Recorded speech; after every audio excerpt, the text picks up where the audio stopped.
Right. Let's go at it again. Let's see. Sorry, 2 seconds. Yeah. So, so we had this experiment with MobX, and even proxy state tree on like having this generic observable context for React, which kind of fit. Like you have this traditional context for React, which is part of the reconciliation loop. What if you could have a context that's not part of the reconciliation loop? So people that wants to use observable primitives uh, can easily create a consumable context to consume those observable primitives, getting a lot of performance out of the box and so on. But actually implementing the tracking of it based on like explicit resource management, the using keyword was more tricky because MobX has no utilities for like starting the tracking and stopping the tracking. It's all based on wrapping a function. So that wouldn't work. And then proxy state tree, we got it working, but then I realized like it doesn't really make sense to do that because Impact React that we built at Code Sandbox is really based on all the learnings from Overmind, and also we can make it feel a bit more Overmind-ish by introducing a new primitive. And I have explored this before. It's a very simple primitive, extremely simple. So we currently have this primitive called, let's see, we have this primitive called a signal, and the signal is just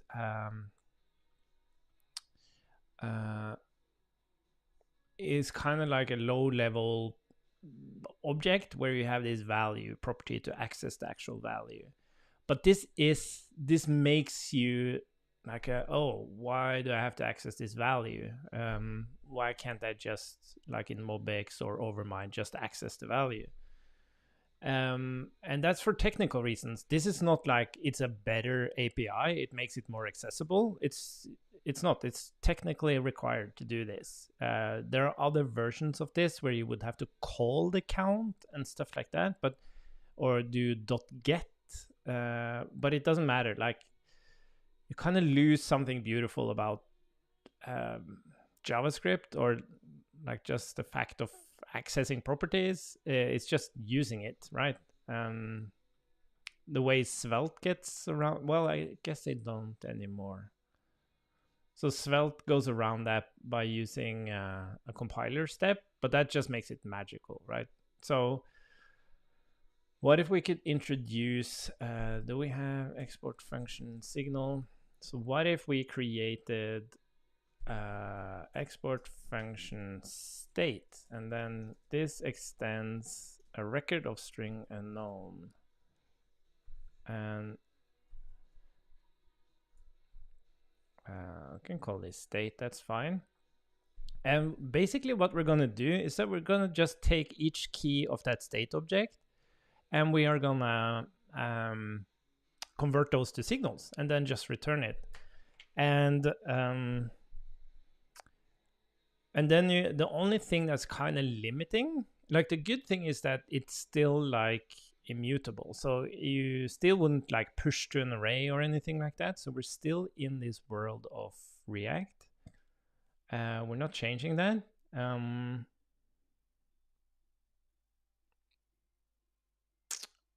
Which is, yeah, like you can, yeah, I'm not sure how I feel about that. Like we're kind of going into mutation world, kind of, but I don't think we actually do. I just think it makes it more accessible. Oh, what? The lighting is so sensitive here today. I have no idea why. Why is this happening? Oh my god. Let's see. What if I do? Okay, maybe this is it. I need to just have very strong blue light. Yeah, I wonder why this is.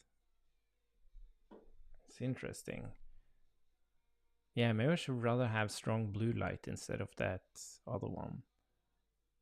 Yeah, let's try that. Anyways, um, so what we're gonna do, we're just gonna test this. So we have this thing called state, and what we're basically gonna do is, as I said, just make a signal out of it. So what we can do is object.key state, and we can reduce on that. And then we're going to create a new object. And this is going to actually return t. It's going to return the exact same thing. Agar key. And then we're going to say, can you add getters and setters? No, I think we actually have to do. Yeah, this is a little bit tricky in terms of typing. I think we just have to do this.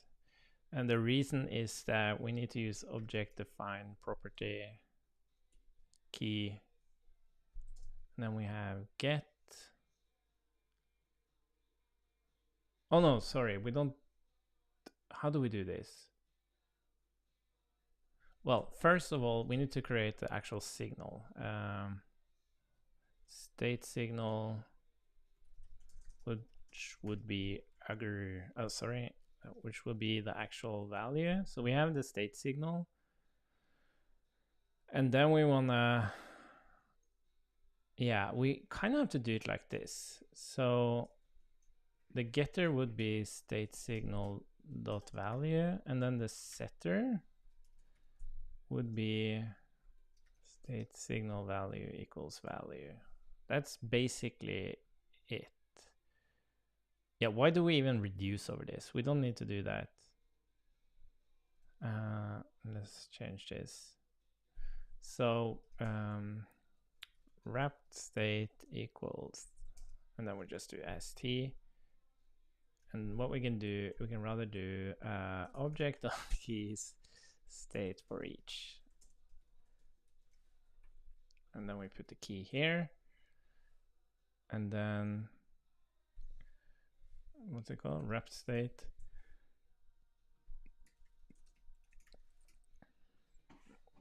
This is really all we need to do. Maybe we can even do, can we do this? And then we don't have to do this. Yeah, let's do that. Okay, cool.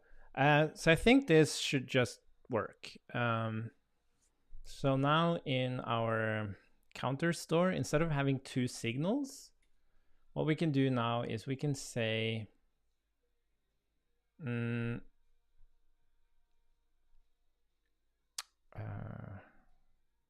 counter state, whatever, state, we would say count is 0 and time would be this new promise thing. Oops.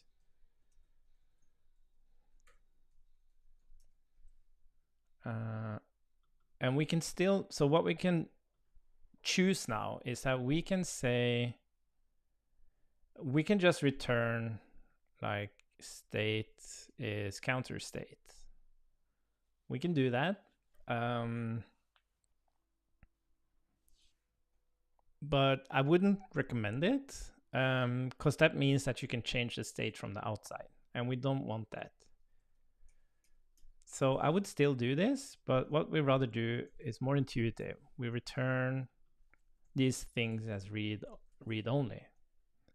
And then here we can do count. So basically what we've done is that we kind of remove this concept of this generic dot value. So maybe that makes sense if you create just a signal, but I think this is how you would rather want to do it. And yeah, this works the same. So I think we're going to do this, and then we're going to actually change all the examples so that it uses this new thing.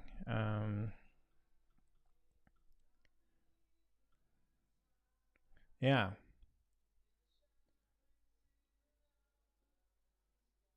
Uh,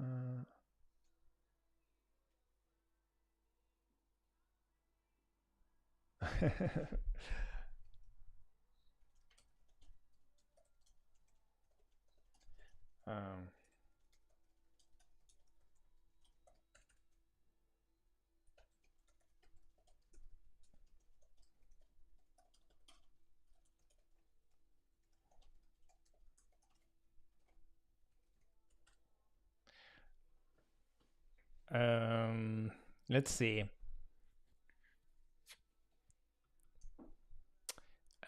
Yeah, so maybe we can call this like counter instead.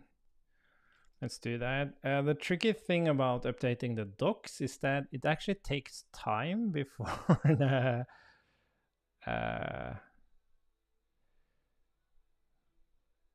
it actually takes time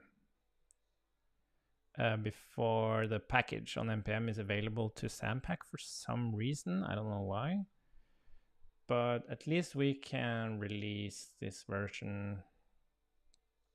So that will be a new feature.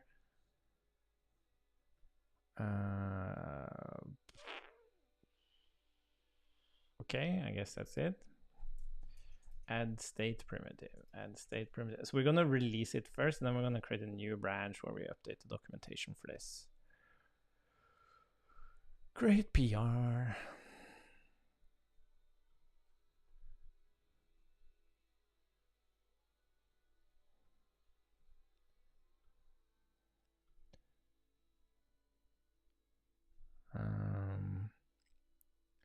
Cool. So now let's move to the main branch.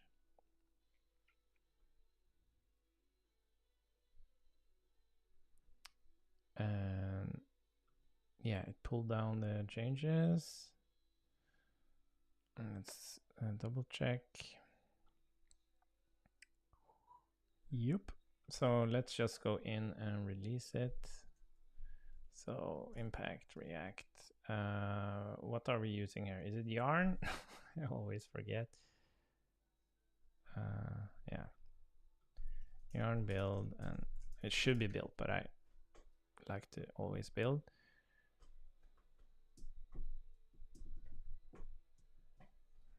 Cool. So now that's published, we can create a branch. We probably won't release the new docs until we can verify that the actual package works. But let's have a look here. So we have docs, and we have this thing called Playground, where the version currently is. Oh my god, it's so laggy, it's horrible. 140, and I think this will actually, like, it won't actually work.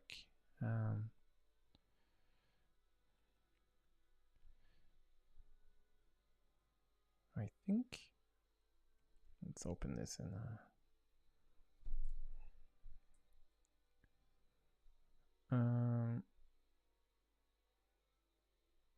yeah, cannot find module. That's fine. It takes some time before it's available, but we can change the examples in the meantime.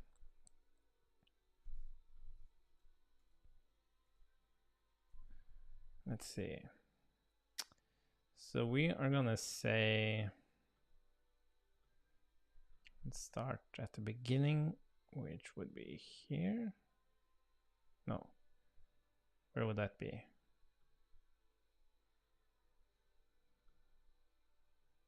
Wouldn't it be index? Oh, interesting. Reactive state management, blah, blah, blah. Okay, so what we want to do here, we want to say state instead, and then we want to say const. Yeah, and this is a tricky one. Like, we're calling it state now. You could argue it should be like create signal, create state, so that you had like the word or the variable name state available.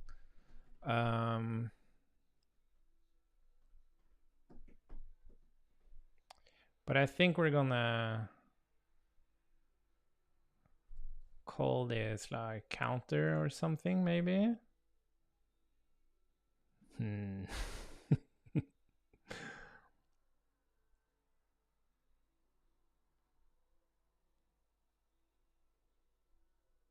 Another thing here is like you can't. Okay, so this is interesting. Like you can't do this. If you do this, then observation won't work.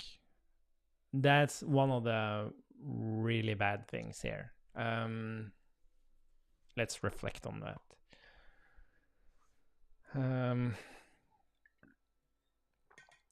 And the reason is because we're by doing the structuring, you're accessing the getter, and we're actually returning the value here. You can argue the same if you were to do tick.value somewhere here. That would also be like, but it's more implicit now. I don't like that, but I don't see any way around this. That's like that's interesting. That's the good thing about like using a function, is that if you do the structuring, you can still do the structuring safely. You just have to call the thing to get the value. That's very interesting. I never considered that.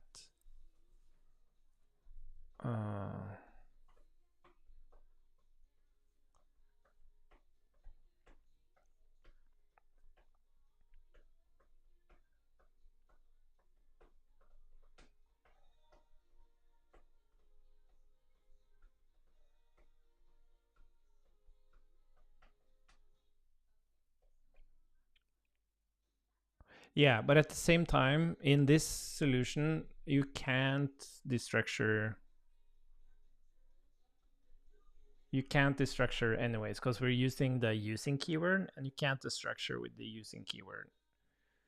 So it's kind of, yeah, like technically you could destructure here. Oh my god, this is annoying. Another thing I realized is that we can actually protect you from changing the value from the outside.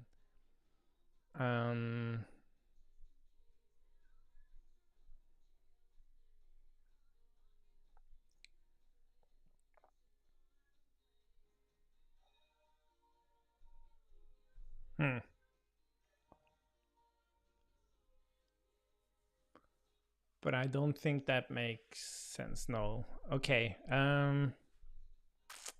Okay. Let's think about this. So what we're gonna call, I guess this is the tricky thing. Like you would rather say state here, right?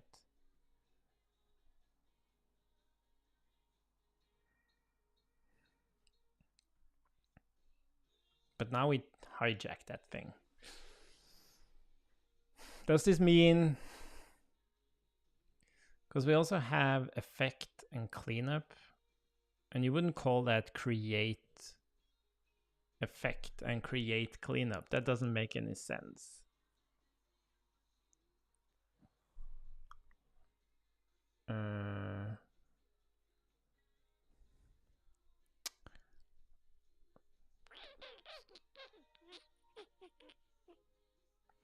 But yeah, let's just do counter. That will be state tick 0 is ticking false.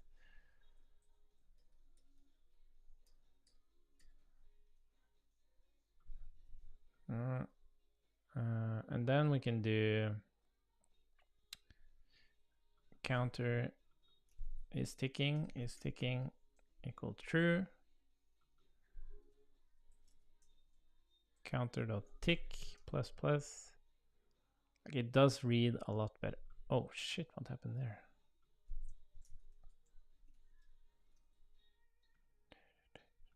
Oh my god, it's so laggy. And then we're gonna say counter tick is ticking.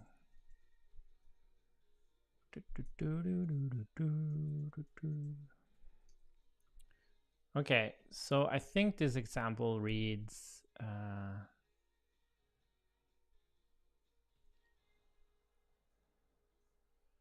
reads much better. Oh, we put it in a, sorry, I forgot.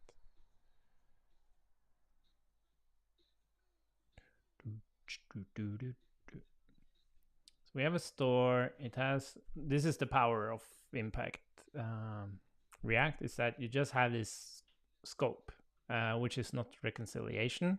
So you can just put an interval there, like a variable. And then we have some actual observable state, where we have a tick and is ticking, and then we can change that state, and then we expose it as read only from the store. I do think this explicitness makes a lot of sense. Cool. So now let's go into, I guess, API reference. We can fix that first. Or from other stores. Okay. Where's the API reference?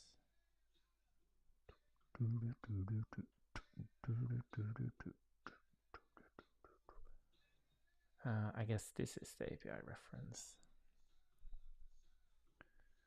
The hook that allows you to consider storing or from other stores. So we're gonna use state here instead.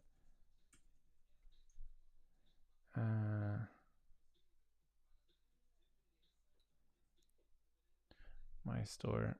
Oh, it's so annoying. I so want to use state here.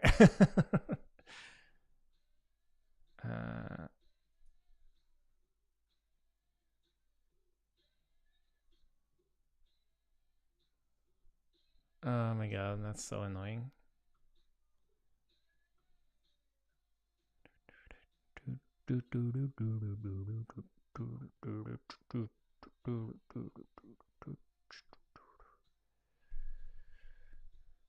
Okay, let's just call it counter state count 0.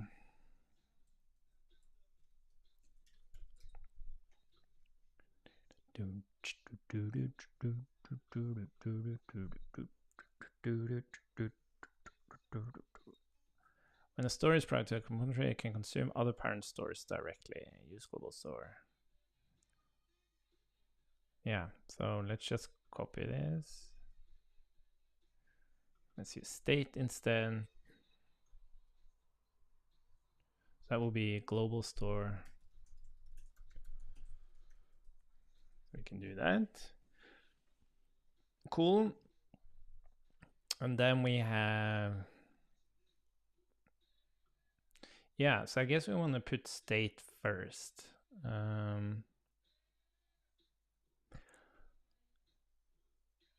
What I think is interesting though is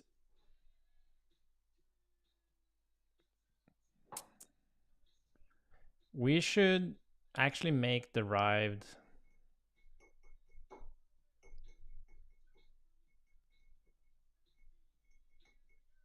we should add something. We should add derived there, so that in the state you can just write a function and that will become a derived. So we're going to fix that. Since we don't have the package anyways, we can just make that happen. But state.md, how should this look like? Signal.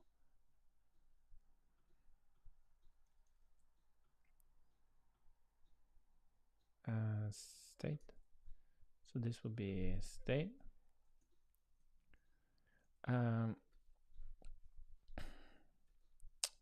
Reactive state object.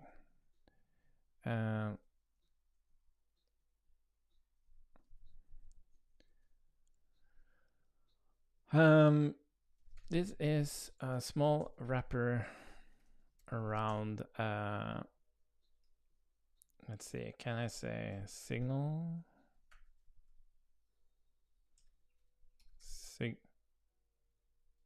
Can I do this, like signal? Yeah. Which allows you to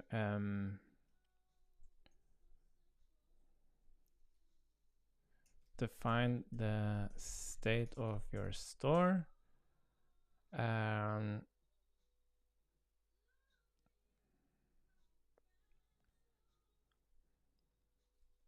more expressively. Is that a term?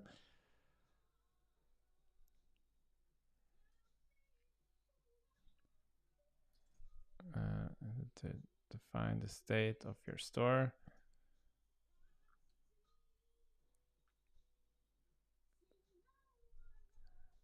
Each key in the state becomes a signal or a derived if it is a function.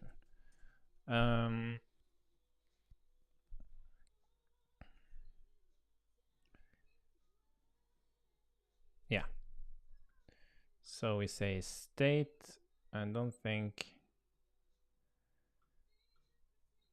Yeah, I don't think we have to go into promises here because that can rather be part of signal. So we can say, well, we can have a promise here as like, so this would be count 0 double return this count times 2 and then async new promise set timeout resolve.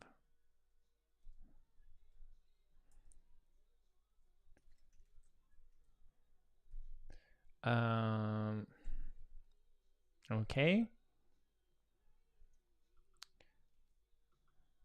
Oh, so this will be counter.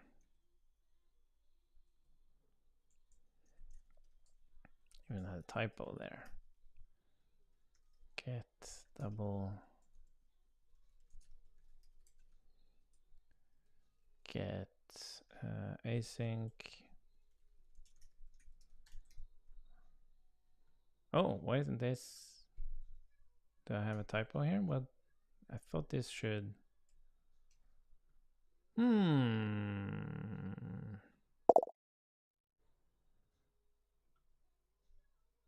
Yeah, hi Adam. Yeah, exactly. I think it makes the, if you look at the front page now,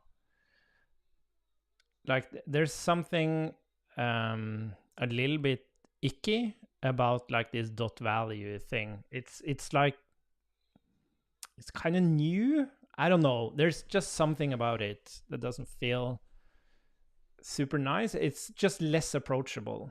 But if you have like a primitive, like I'm calling it state here, it's very approachable. It's just like observable from MobX, right? It's a different implementation. It's much, much simpler. Like each key just becomes a signal or a derived if it's a function. But yeah, maybe it shouldn't be a function, but a getter. Anyways,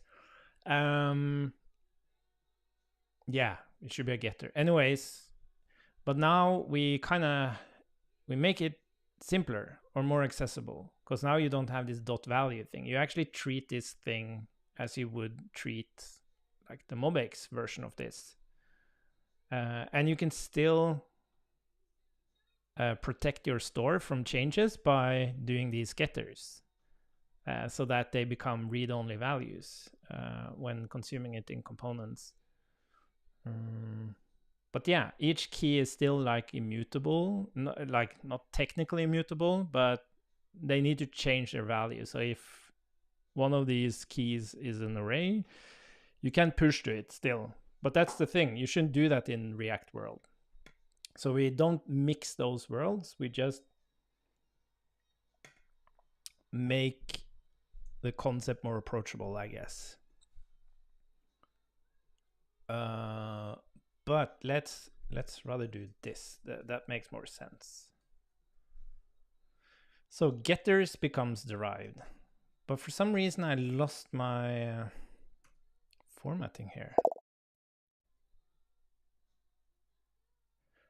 Yes. So what you point to there is the biggest problem with this. So there are two things you can't do. You can't do this. if you do this, you trigger the getter and you just get the value. You will just get like 0 here, and you can't, but it kind of makes sense, right? You kind of know this from general destructuring. Like if you destructure like the value 0 here, and you try to like do tick plus plus, you like, you should know that doesn't work. Or at least as a library author, I can rely on that being a like a conceptual mind bend in the language, not in this implementation. But as you said, you might also want to do this, which is a bigger mind bend, because this does exactly the same thing. It triggers the getters, so you actually get the, like, you get tick 0 here. It will never change because it's not a getter. So this is really annoying with spread, is that it doesn't take into account getters, which kind of sucks. That would be nice. I wonder if there's why does not spread keep getters?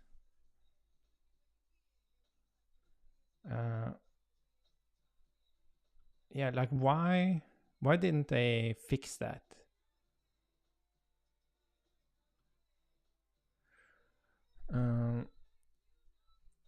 Why did they decide to do that? Because this has hit me, like, and this is also, as a library author, you can say this is a conceptual challenge in the language. Like, the structuring and spreading does stuff under the hood that you don't see, which is calling getters.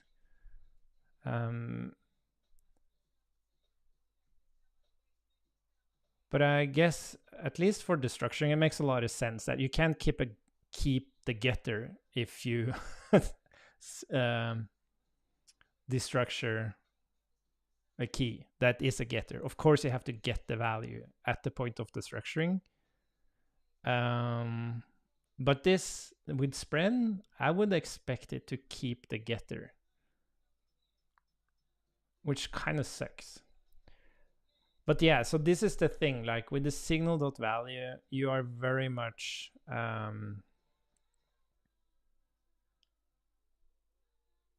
yeah, you don't have this,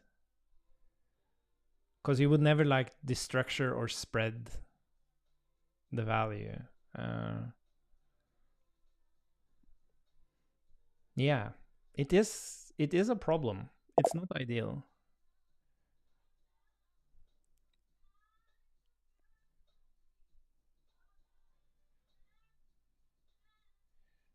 Yeah. Yeah, that's an interesting idea. Like, you can do counter like, even if it was like copy or whatever. Yeah, that isn't an interesting idea.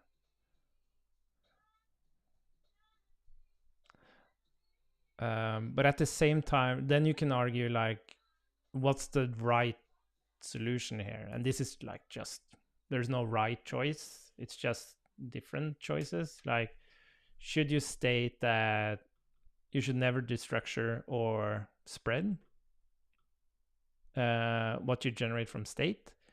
Like, this is how you make it read only, because this is also a thing. Well, I guess one thing that you could do to kind of get around it is that in this scenario, you want to only have getters, right? You don't want setters, because you want to protect the state of your store so it doesn't change from the outside. So you could maybe argue that you could do something like this, because you don't want to copy the setters, you want to copy the getters. So if you were to like magically, so that if like spread did an actual copy of getters, it would also do a copy of setters if it was in the language. But you could do something like this. or just like getters, something like that. Yeah, because read only kind of has this. You think you make it read only, but you can still do like if it's an array, you can still do push and everything to it. But maybe that's an idea.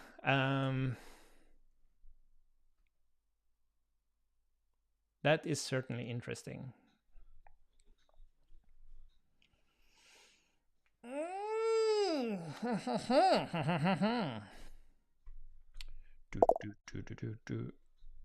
Yeah, that would be nice indeed.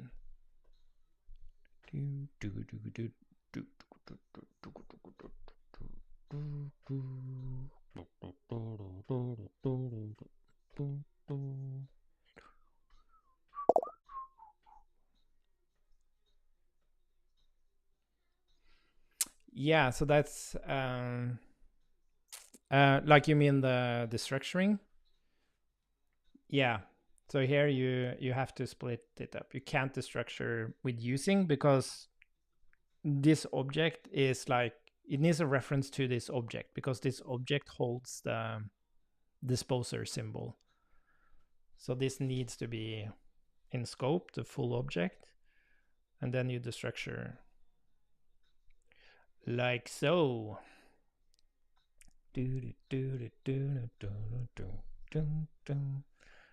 Okay, but what if we yeah, I like this concept. What I don't like about this is that like it's just a trade-off. It's that we're kind of adding more API. We're not only adding like state, we also have this special getter behavior. Like state is a very high abstraction compared to the others. What I mean is like one thing is having a primitive called state, but it has implicit behavior on the keys because each key is a signal. And then, but if it's a getter, then we turn that into a derived. And then it has a special getters method to extract the getters or to extract the values or the keys as getters. So that's like the negative thing is like having to document and explain that. The great thing is that it's very convenient.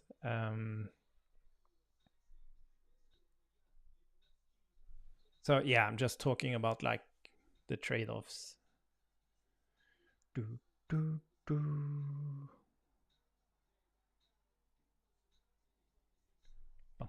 bum.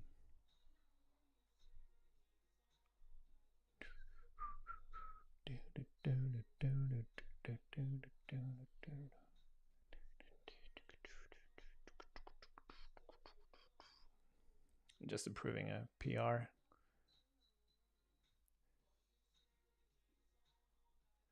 See, boop. Yeah, let's. You know what? Yeah, let's reflect on this.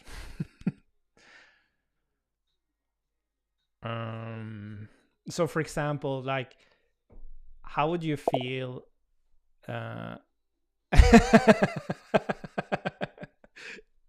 Yeah, and then we could have.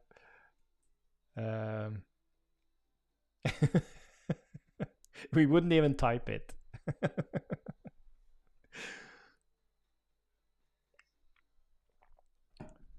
Yeah, because the thing is, like, when you meet this front page, you will kind of meet this. And I don't think this is not like an accessible introduction. Like, what the hell is this getters? Why do you spread the counter with getters? But that doesn't mean that like we can still do this for the introduction. And then it's rather in the documentation. We'll document the getters convenience. I think that's fine.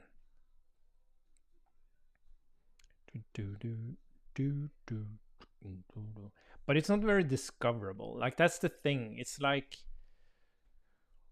if you didn't have any documentation and you would just do like const tick equals signal,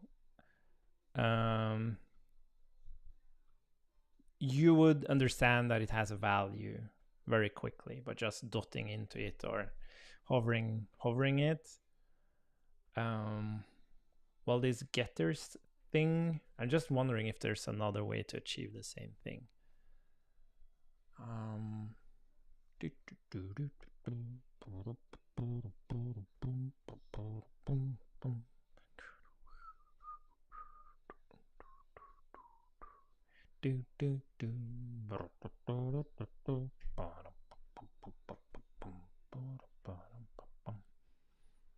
No, I think it makes sense. I think it makes sense. Okay, let's jump in and did we? Oh yeah, we're changing the docs here.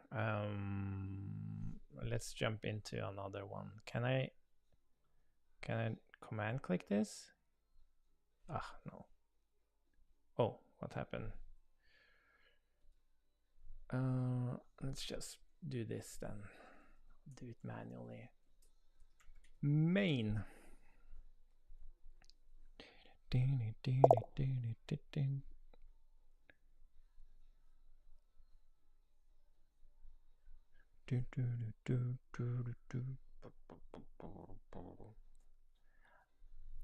It would be interesting if, oh, I wonder,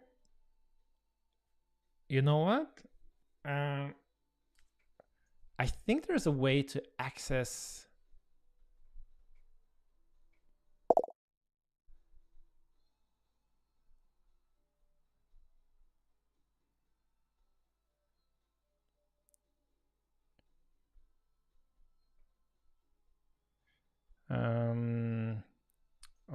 Let's see, where were we?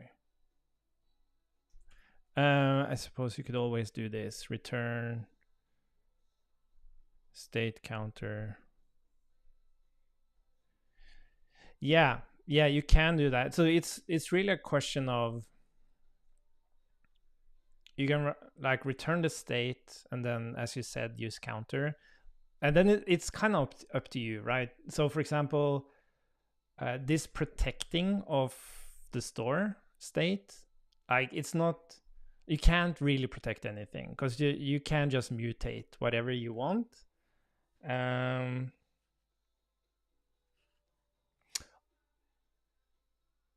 Yeah, but it does give some protection.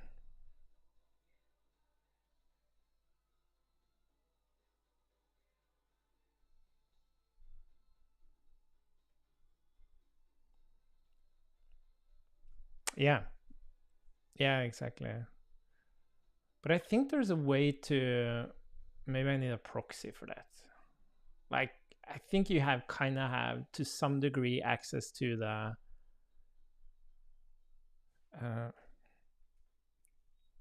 JS access spread.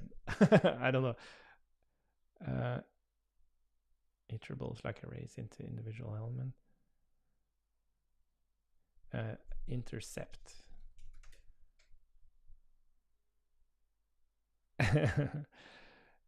Intercept spread in runtime. Yeah. I'm not saying this would even. No, that doesn't make any sense. But yeah, my point was that you can certainly just you can certainly just do state counter.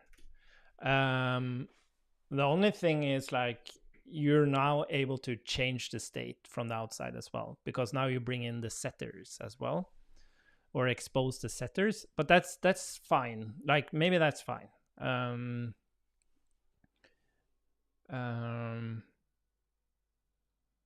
it would actually trigger like observation and everything. Like if something's observing it and you would just change it from the component, it would work. But this is more of a pattern thing than anything else. So it's kind of like with MobX, right? Do you want to protect it using actions, or do you just lean on good practice? So yeah, you can do that. So I would say like this is kind of the recommended or the default. pattern, and then you have this getters function for convenience. And then if you want to do this, that's perfectly fine. Nothing's stopping you from doing that, but it requires more discipline, like, because you shouldn't really change the state from the outside.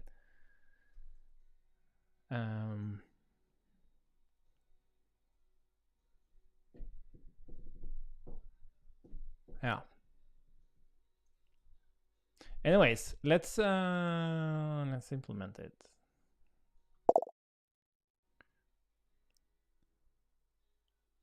Yeah, exactly. I remember MobX Actions came around way after MobX was released. And it was because of Redux. Like Redux had this, like, was preaching how, like, safe and mutation, the root of all evil is mutation, and they were preaching like crazy on this. And then I think, is his name Michelle, who built MobX, was like, I don't see the problem. Like, just don't do mutations from the components. But okay, because they built a huge ass project with MobX without having that action protection.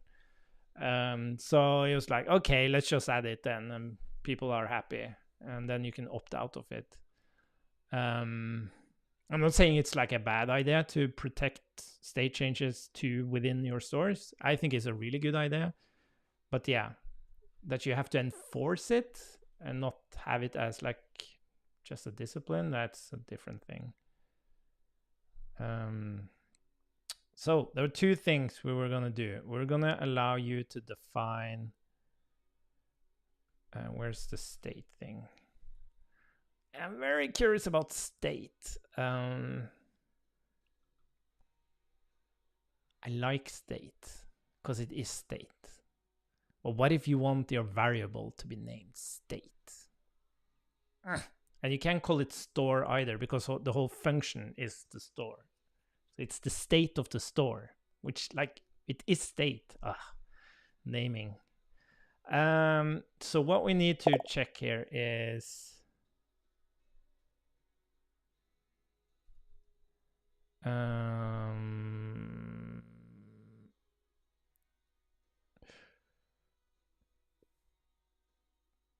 yeah, doing forms. Yeah,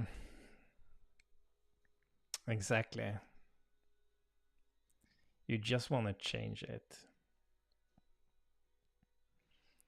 Yeah, but that's kind of cool though. Like, depending on your implementation, of course, like with Impact, you could have a store where you just export all the state, right? And you allow to do mutations from the outside. But then for the others, you are more protective. I'm not saying that's a good idea, but at least you have the flexibility. Oh, model. Interesting. Yeah. Yeah, because you can also think about these stores as controllers. I think it really fits better. Like, store is very much tied to this global state tree concept. While we already had these like intermediate contexts in our applications, like, but we call them controllers, where you wrap some piece of UI, you give it like a model, like view model, I guess is kind of the term that's also being used. Anyways, yeah, two-way, yeah, and that's a good way to describe it as well. Like, you can have two-way binding if you want to, but you don't have to define that as like a global trigger or a global flag for the whole state management, which is kind of cool. So what we want to do here, we want to see if this the descriptor object get on property descriptor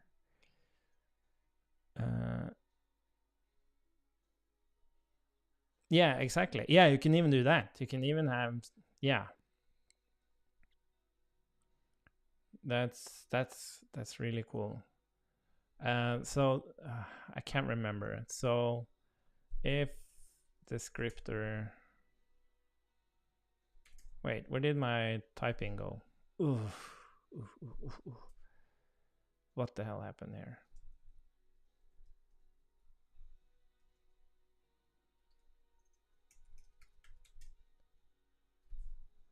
Doesn't it have? That's weird. Is it get?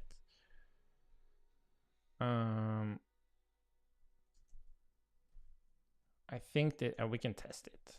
We would just do. How would we do this? So we would do derive.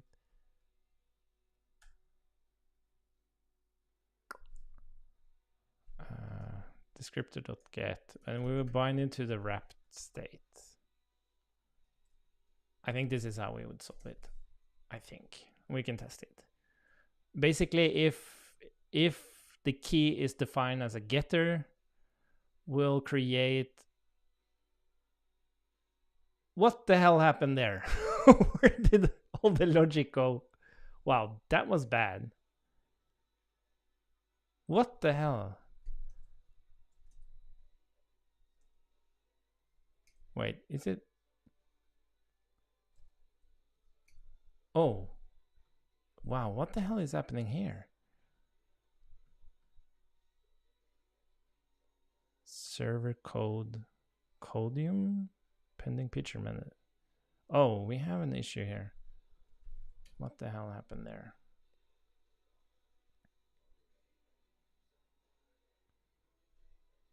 File doesn't exist. Is this still? No, now it's working. That's super weird. No idea what that was. Descriptor. Oh, now we have it.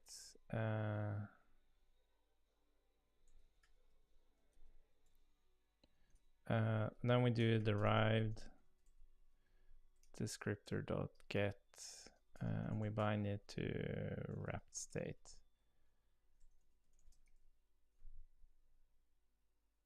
Oh, yeah. There we go.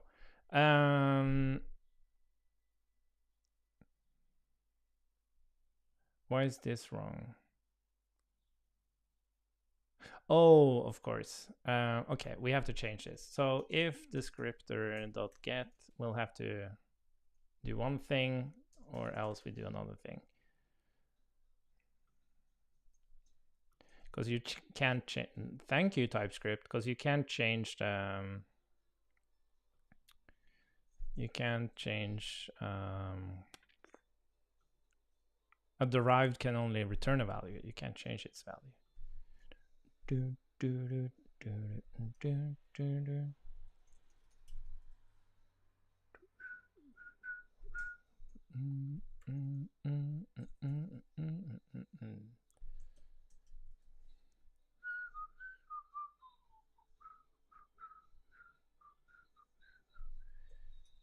Like so, and like so, and like so.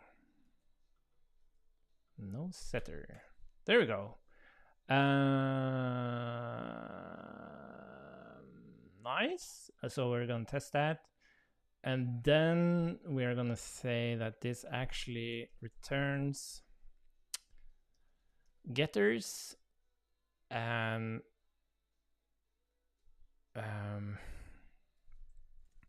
it does return the object, but we can kind of document it a little bit. Oops. Returns. No, wait a minute. This won't work, right? Because if we return an object with getters, we're spreading it, so it just falls flat again.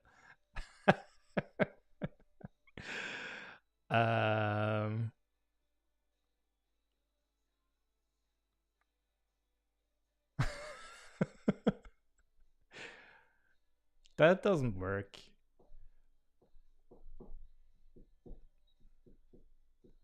Yeah, like what you would really have to do is, what's happened here?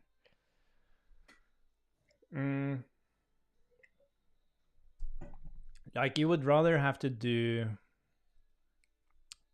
you would kind of do an object assign kind of thing.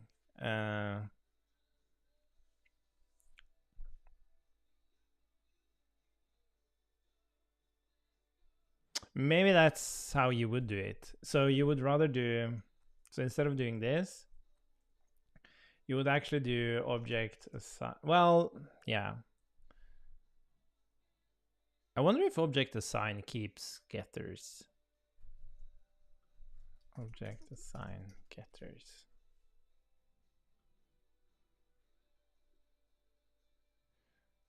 It reads the value of the property. It doesn't copy. Yeah, okay, so it's the same thing. So you would really need to do something like we would need a utility for this. So like you can do like state spread, and then you would do like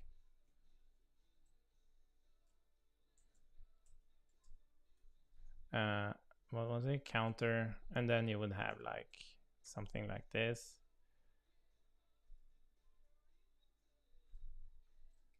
Like that's how you kind of have to do it.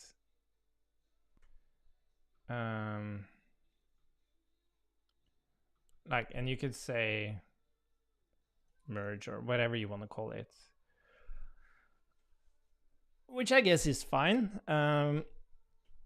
Makes it easier to document as well. Or even compose.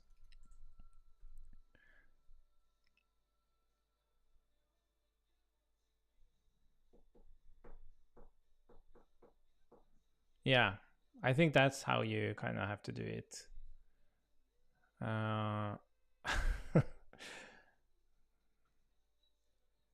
So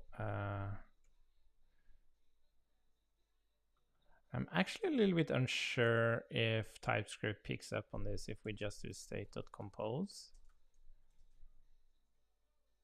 I think maybe it does now, actually. So what we would need to do here is like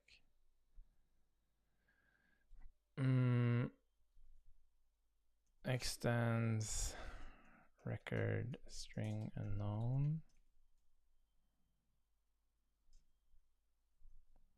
state t, and then you would have to do like this could be any other thing. So that could be what's the right way to type this? Is it like okay, extends record string unknown? So you, oh my god. So you would kind of do spread this to an array of other array of k, or like k. I think this is the right, or should this be an array of, oh, I think it needs to be this. And then you have other k. I think this is the right way. And then, yeah, we would basically, it's just like object assign. But we're basically composing in like state getters. Maybe not compose is the right term, but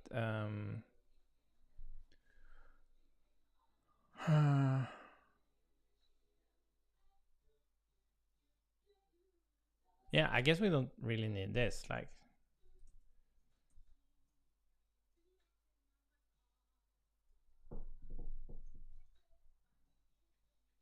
we don't even need this. Like, we just need t. Yeah, let's just call it params. The point is that we're just looking for, if it has a getter, we'll return only the getter. That's the only thing.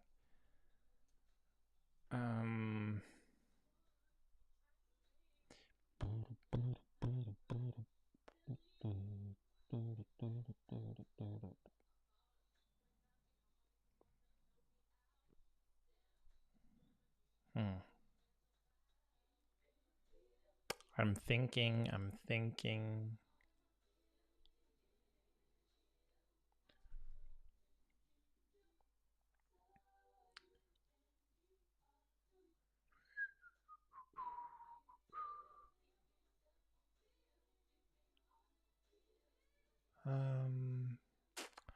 Yeah, let's play with it.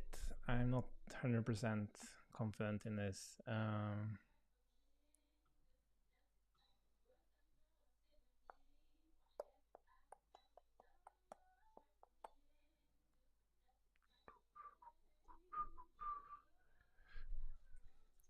Sign getters with spread.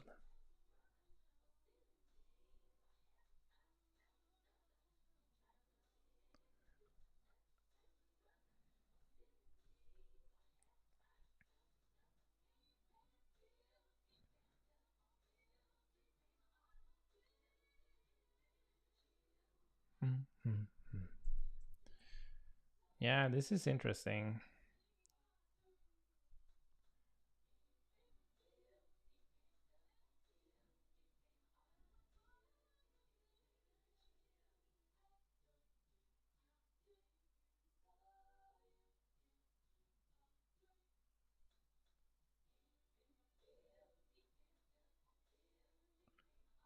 Sure. Hmm.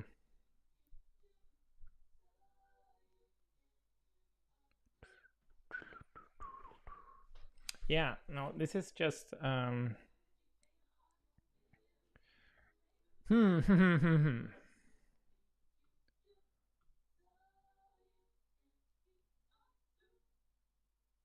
Yeah. We could even call it a sign. Like, not try to invent.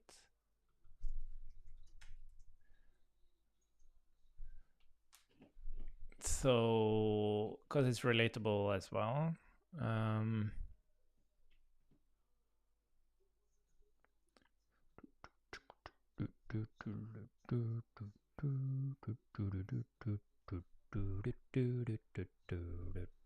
maybe it makes more sense that you do that from. You could also say that you would do like, instead of like state assign, you could do counter.assign. No, that wouldn't work because that indicates that it should keep its setters as well. Yeah, it's interesting.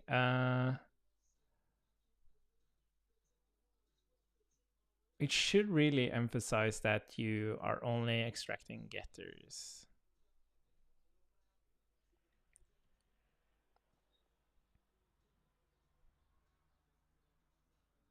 It's almost like, yeah, you can't use read only because that's a keyword.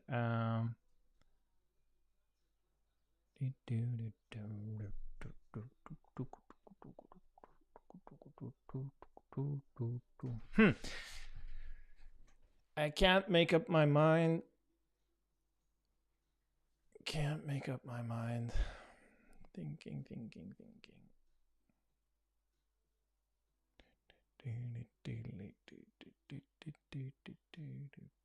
Instead of browsers.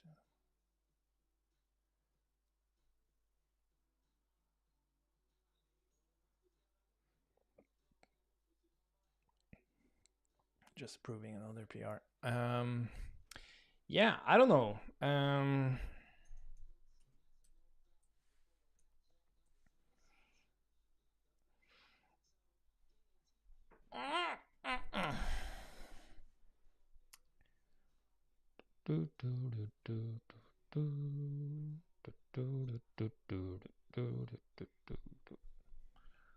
Could think on it some more.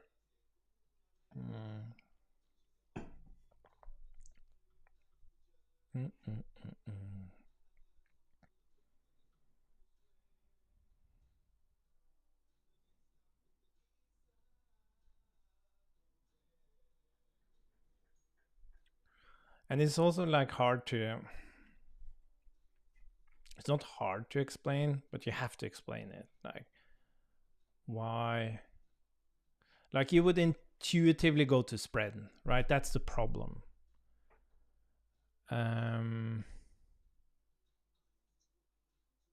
That annoys me. Oh, why?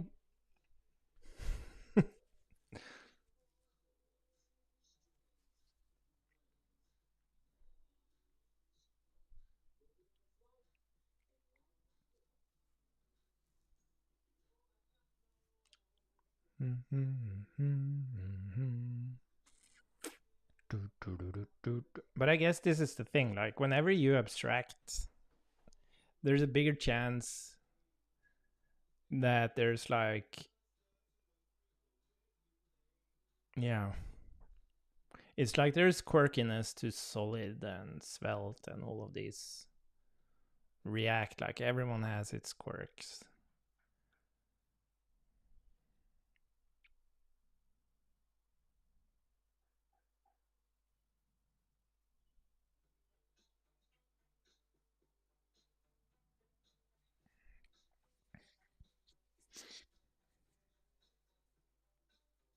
And like even if you had something like state assign, there's nothing like preventing you from still doing this, right? You have doing something like that and you're fucked again. You would really have to explain it.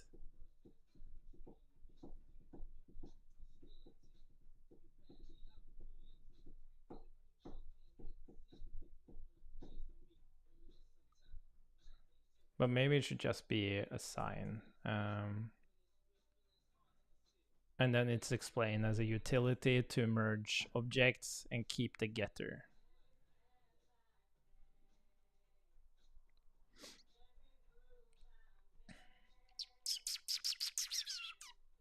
But then it's another API,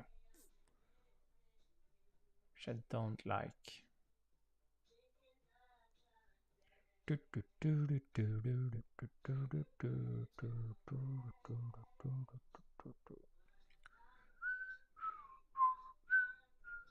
I thought there was a way, like if you have a proxy, you can access the enumeration. I think, let's try that. So, yeah, I think the assign is the thing that's closest to what would be most expected.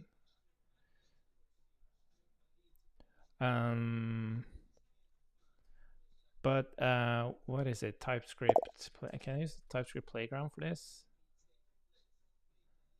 Or maybe, well, JS proxy enumeration.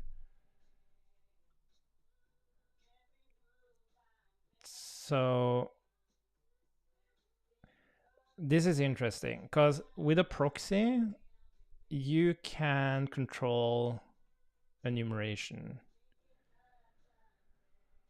Oh, but it has been removed? Oh, to do this anymore. Pre-populating list of keys because it causes observable effects, which means.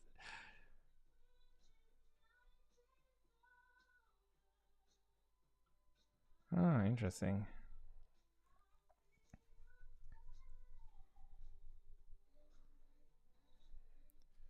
Proxy spread trap.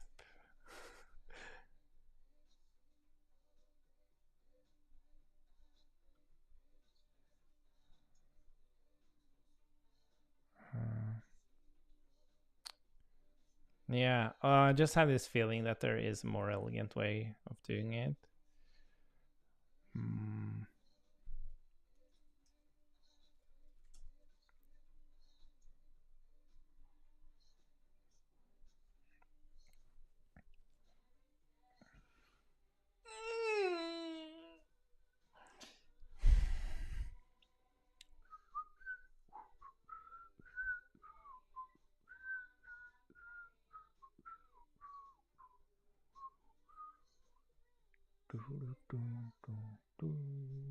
So we did have this other API as well. So instead of using state, you would actually use store. So again, we can call it counter. You would do store, but now you could do like tick 0 is ticking false, and then you would have toggle.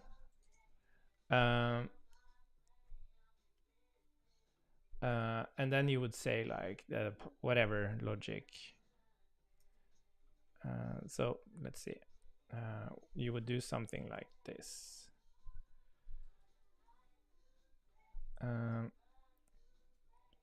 Yeah, it's a little bit. Yeah, maybe we should do the opposite. Anyways, so you would do this is ticking. And what you would do, what you could do then is like just remove this, and you can say counter dot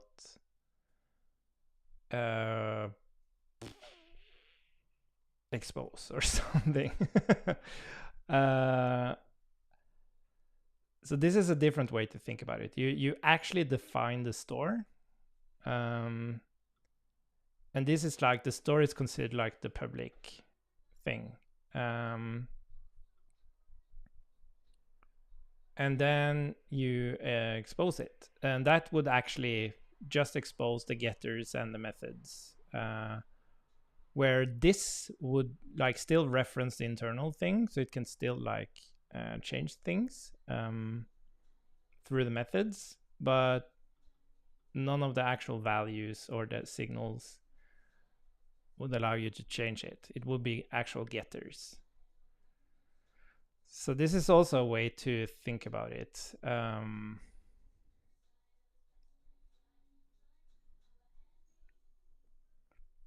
So internally, you have access to changing everything.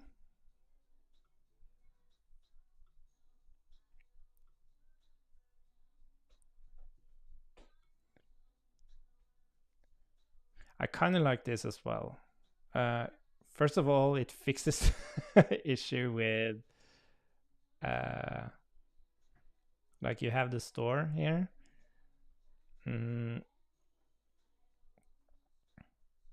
Instead of state.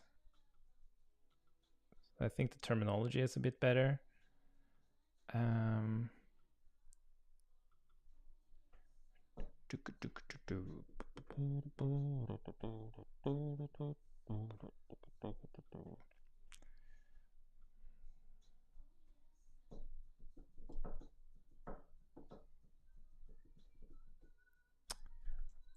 Like unwrap or whatever, or even read only. So you could still expose it as is, but you can do .read only, and that just removes, like makes a just makes a getter out of everything.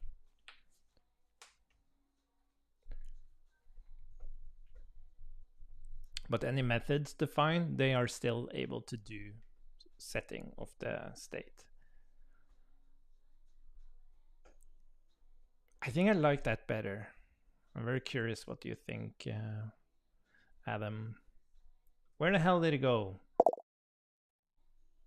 Yeah, exactly. It's not too bad. I have to write it again.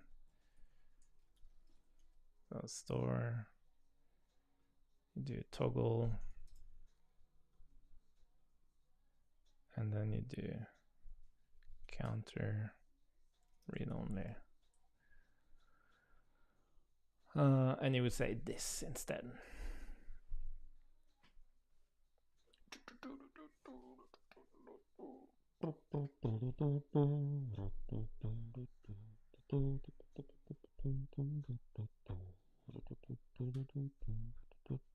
And it has this, like, this is the thing we want, right? Because this is the traditional global state store concept, where you have some state and you have the ability to change that state.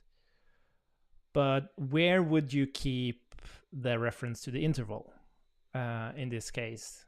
And that's the point here. Like, you can just keep a reference to the interval. No worries. So every store kind of has this scope around it where it can access variables and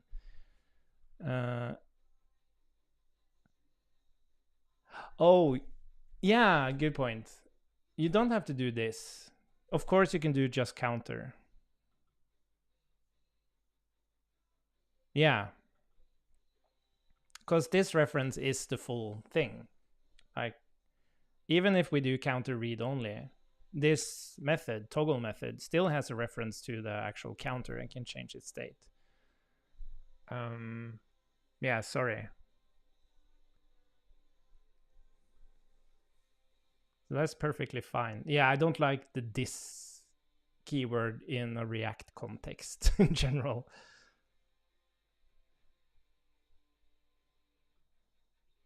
Yeah. So you're creating this private scope around your state, and then the store just has this convenience method to expose a read-only version of this state and logic.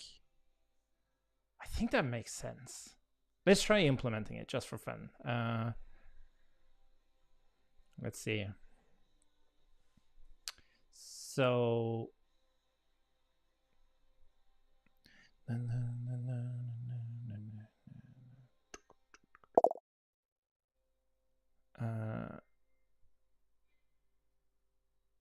yeah, exactly. This is weird.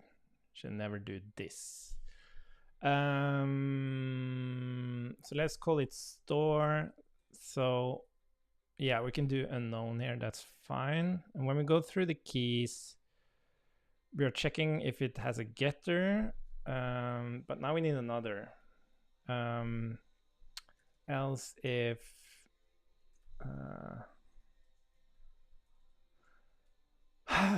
state type of state key equals function, then we just keep it as is. Key. We don't actually have to. Well, I guess we can bind it. What the hell did it do here? This is so annoying. Like, why? I am checking if it's a function here, and then for some reason it still thinks it's unknown. I think it's because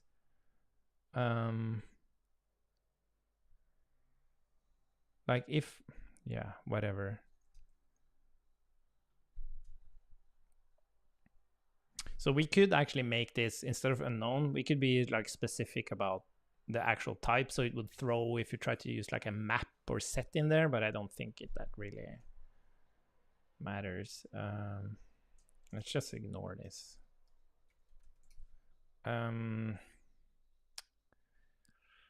Cool. So now we kind of have our store, and then we can say and read only.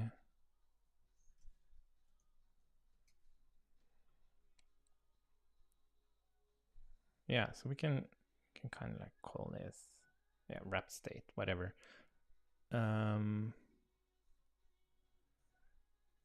So wrap state now needs a read only. Well, I guess we can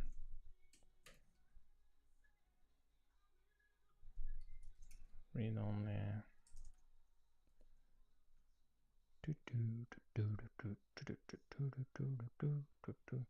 Yeah, and this is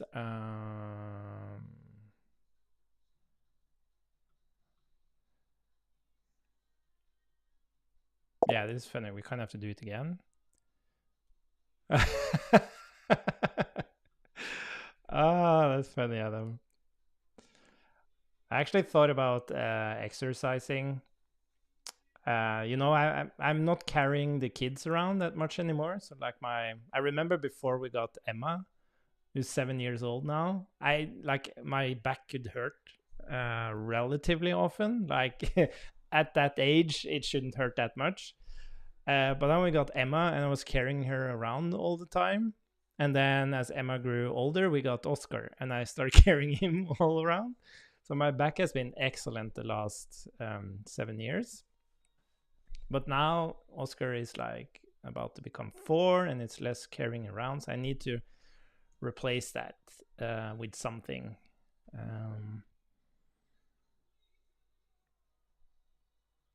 And we're not having another kid, to put it lightly.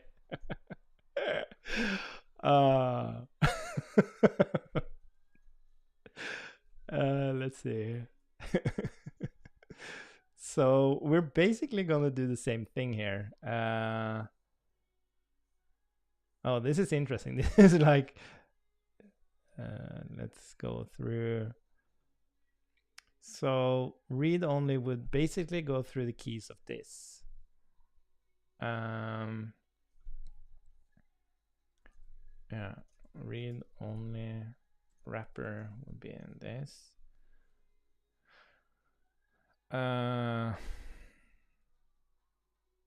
As T, I guess. And then we go through the keys of this, and then if key equals read only, we would just return, because we don't want to keep that. So that makes sense with T. And then we would go and get the property descriptor. Or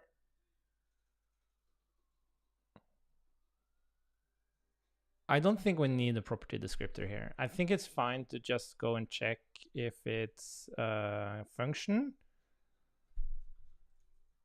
And read-only wrapper key would then be just bind it to this, I guess. Oh.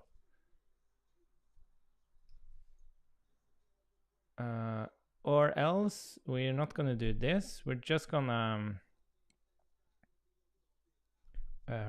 add a getter, and that would be not this, but how should we do this?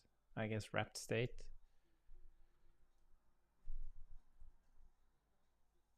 Key. I think that makes sense. So this will be read-only wrapper. We create a getter to go and grab the state. So there can only be two things in the store. There can only be a signal or a derived, which is basically a getter and a setter. And then you have actual functions, which are the methods for making changes. Yeah, I think this makes sense. T and read only T. Yeah, okay, interesting. Let's try this. We can bring back the... I did not expect us to go down this path, but I like it. I like it. Oh, did I break it? Oh, yeah, because now we have store. This is interesting. So we're gonna do this, and we're gonna say store.read. Oh, sorry, counter.read only.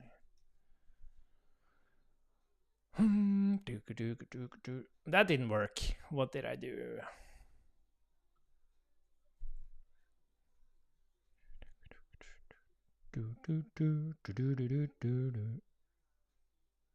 Oh, can I say properties of undefined? Thinking. Oh, I think I forgot to return read-only store.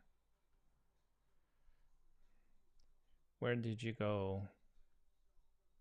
Or read-only wrapper. We have to return that object.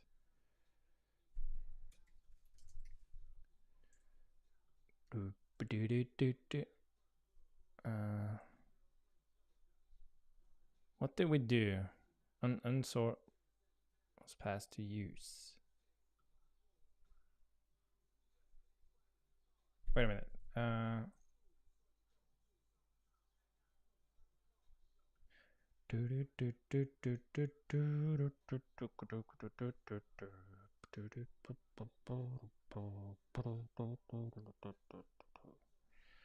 What did I do?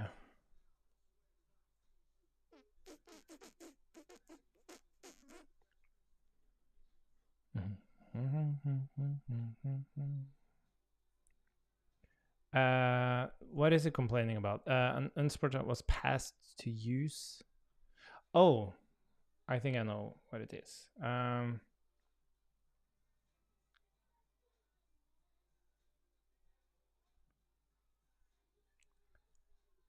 Thinking. Let me just look at the counter store.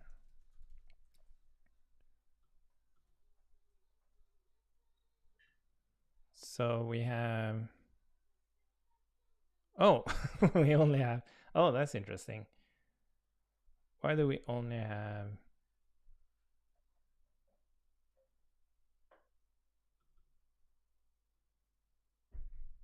so if type of, wait a minute.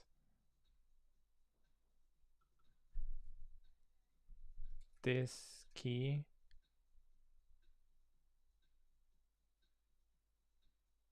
define property.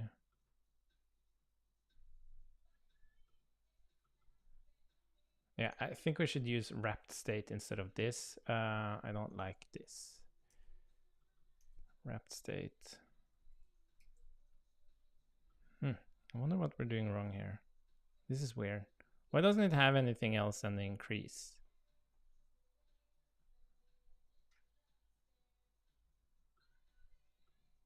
So if wrap state key,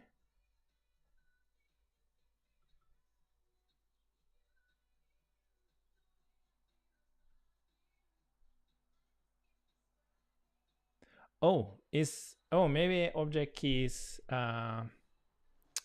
actually doesn't contain getters and setters. That's it. Object dot, how do you enumerables or something? Object keys for getters and setters. Object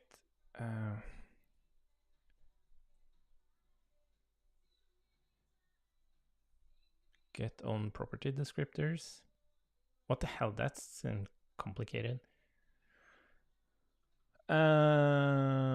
Okay, get on property descriptors. Okay, I guess that's what we want. Property descriptors. Object dot get on property descriptors. Wrap state.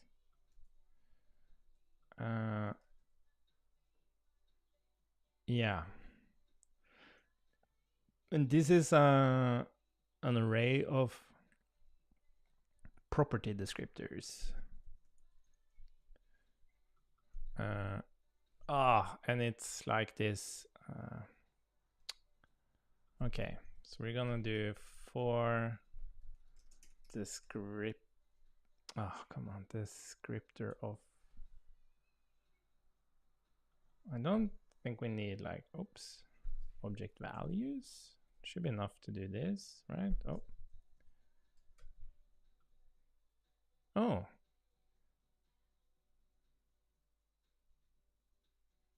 I thought you could. Oh, do you have to convert it to an array? I thought you could iterate descriptor of property descriptors. Okay, whatever. Let's just bring back the other one and just do array from. Oh, you can't even do that. How the hell do you iterate descriptors?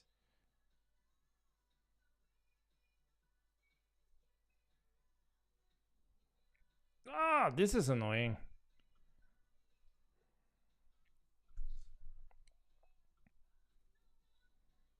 What the hell does this thing return? Oh, any object. Oh, wait. So this is why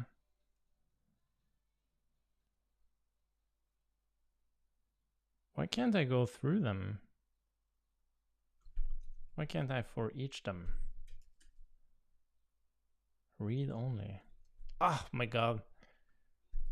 Is there a better answer on this?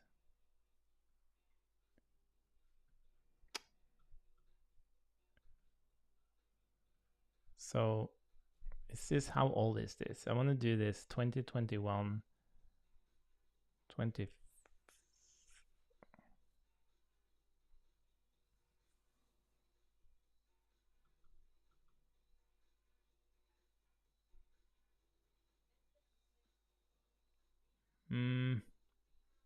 This is annoying.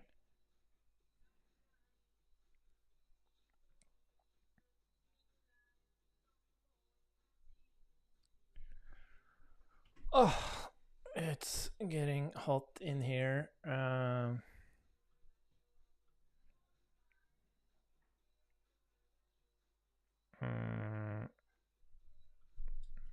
How to iterate property descriptors.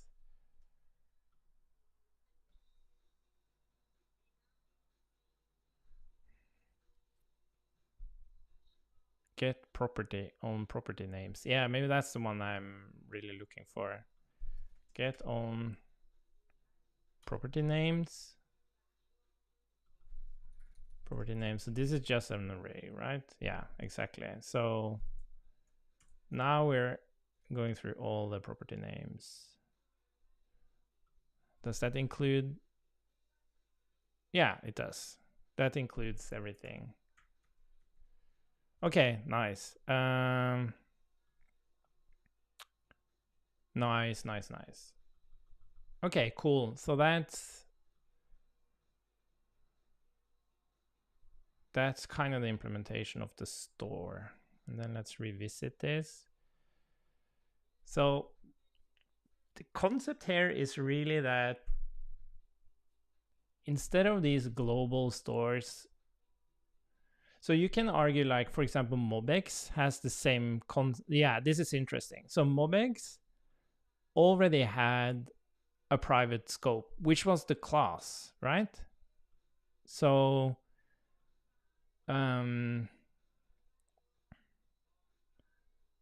yeah, which was the class. And then they moved to like a single state tree. But then they lost the scope. There wasn't any scope anymore. And this scope is really important. This is what allows you to do everything that's not strictly related to the state, which would be like the interval thing in the demo. Like, you need to instantiate things that you don't want in your state. It's just things inside the scope of your store that you need to access. Like, you wouldn't, if you need to create like a API client, you wouldn't create that inside your state. You would, but you would create it within the scope of the state store, or within the scope of the store. Yeah, I think that makes a lot of sense. We're gonna change it to this. Yeah, I like this. I guess we kind of still have the same problem. Like, if you have multiple stores, but I don't think you would ever do that. Like, you would define one store, like one observable store within like the store scope.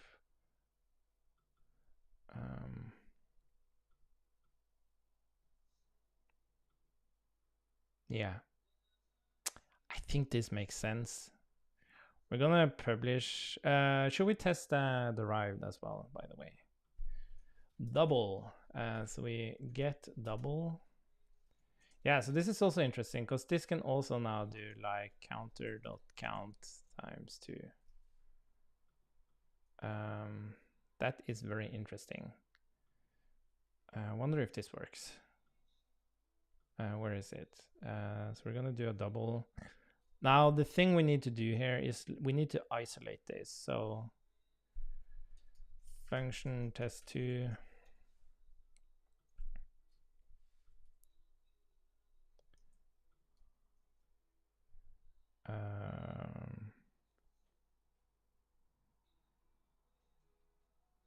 Yeah, let's do const test2 equal memo.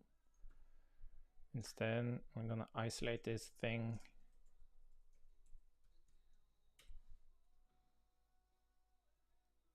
Why are you complaining? Oh my god. Well, it's a good thing to have the name of a component. So we have test2. And then we're not going to show the actual count here. Increase. We're just going to do this. I don't care about that. And then counter store. We're going to do hi counter store dot double.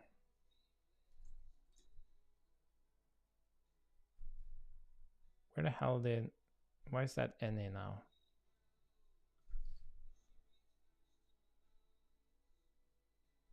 Oh, wow, it's, I'm not sure what's happened here. Well, it's just the typing is way off. Weird. Like we're moving to proper VS Code at Code Sandbox. So we're kind of in this flux.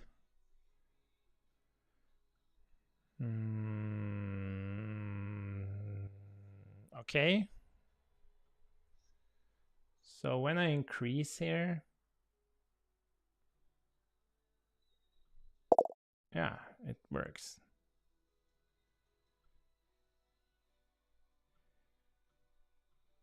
Yeah, good question. What have we gained over? So Mobex is really great.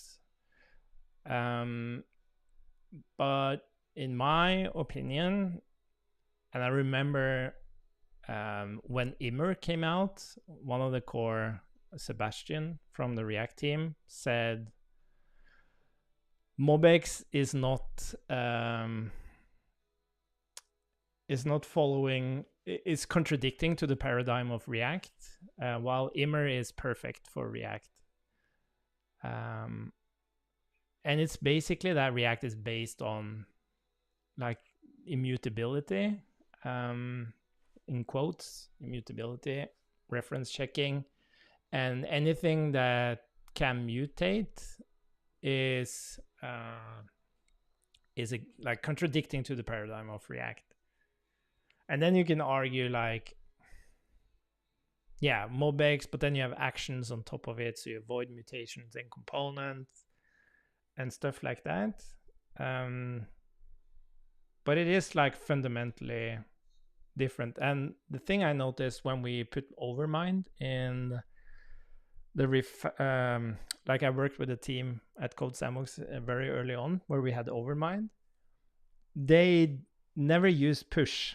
Like they would still replace values, even though you could use push and everything. So it's this jump between like the mutation world and the immutable world, kind of.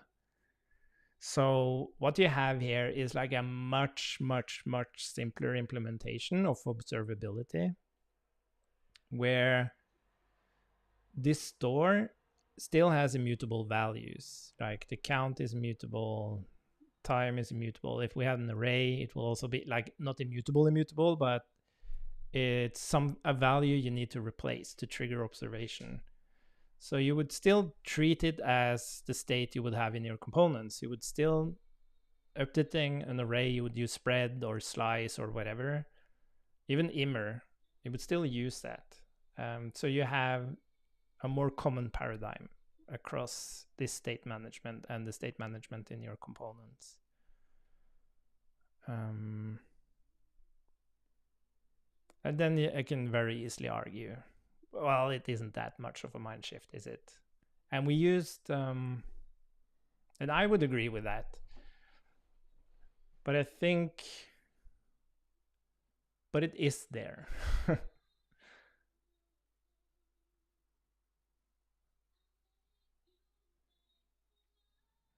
Yeah, it's interesting. Like, and we kind of, as old boys, we kind of come from this world of mutation. Well, a lot of people learning programming today, they don't. Well, I don't know that. It's an assumption. Is that when they get in, like React might be their first like proper web application tool framework they use to kind of do anything significant, and that's where they start learning about this stuff. So Yeah, but there's no like right or wrong here.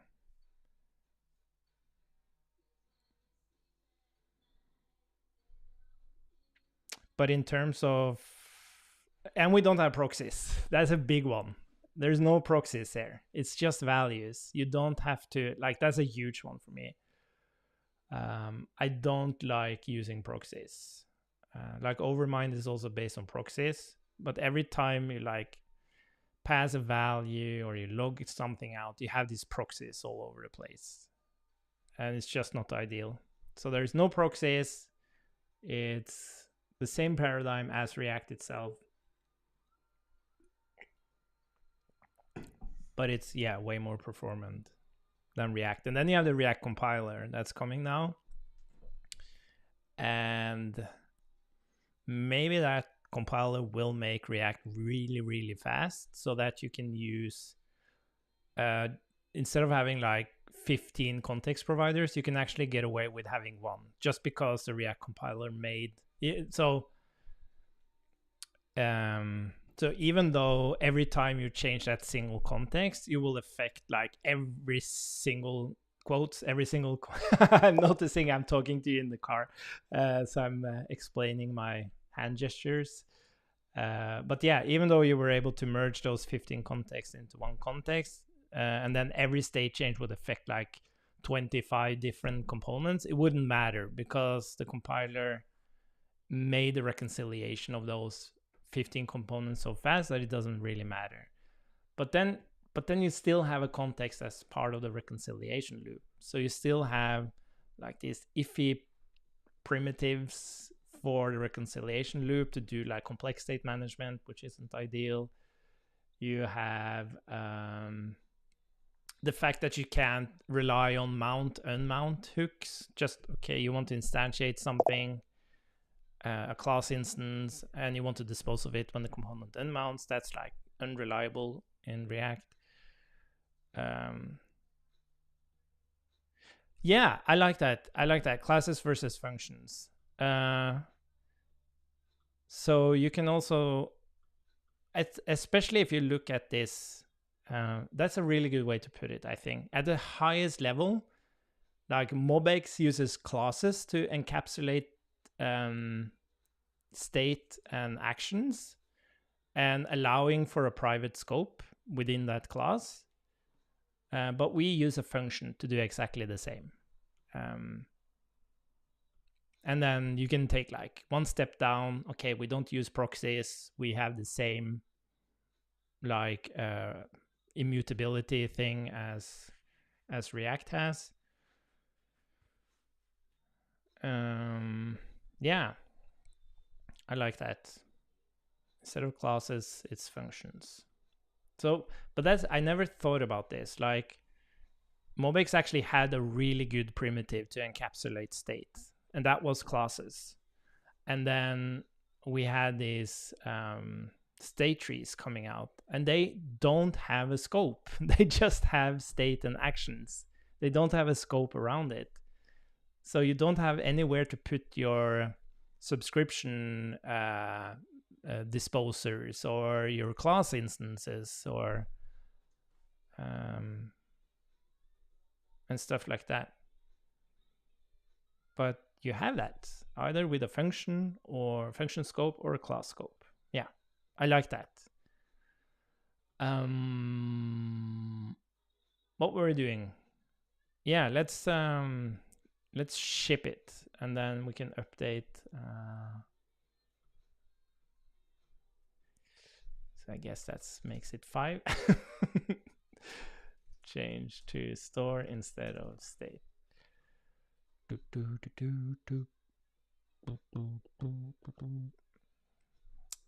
And then you can argue about like the method name read only. What I like about read only is that you emphasize like the concept of exposing something to be consumed, not to be changed, which is like, I think it's an important principle, is that you want to encapsulate the changes. But yeah, it could maybe be named something else. Yes, exactly. So these function scopes is actually, so the way this is implemented is that at the fundamental level, you still have a context provider, but that context provider will just, what's it called? Has a dependency injector, like it has a container concept. So these context providers, they aren't responsible for kind of calling the function and all of this stuff. They just have a dependency container and a reference to the store they are gonna instantiate. So nothing really happens when that context provider mounts. It's when a component actually starts consuming the store. It will kind of go up the tree. It will find one of these context providers that has a reference to that store, and then it will resolve that store through the container, the dependency injection container, which will instantiate it once, and then when that context provider actually unmounts, it calls the cleanup thing on it. And the reason there's a dependency injection container there is because you want these stores to be able to inject each other as well. So you kind of have the reconciliation loop through the component layer and the traditional React context, and then you have our static functions, store functions, kind of, which is not part of the reconciliation loop. And then you have this dependency injection container that bridges the two of them. Yeah.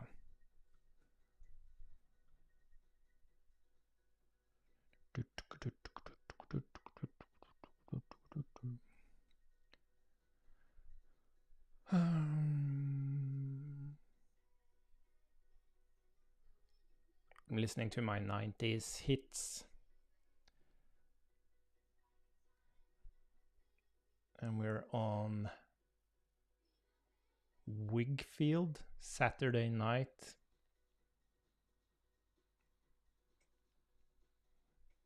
Nice. Okay, change to... Yeah, let's jump in and actually publish this on main.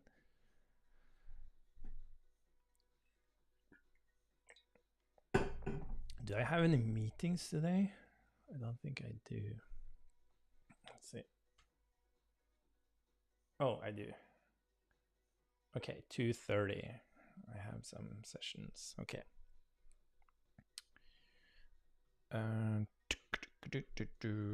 Impact React, Yarn build, and npm publish.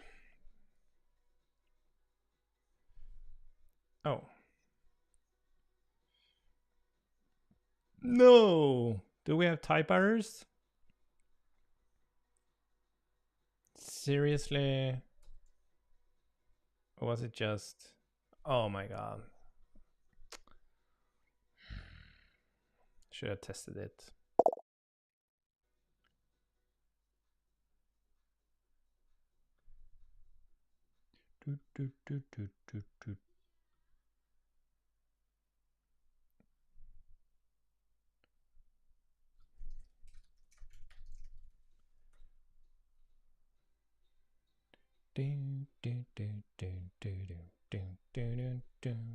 Why? Where is it failing? Why isn't it showing in the editor? No index signature.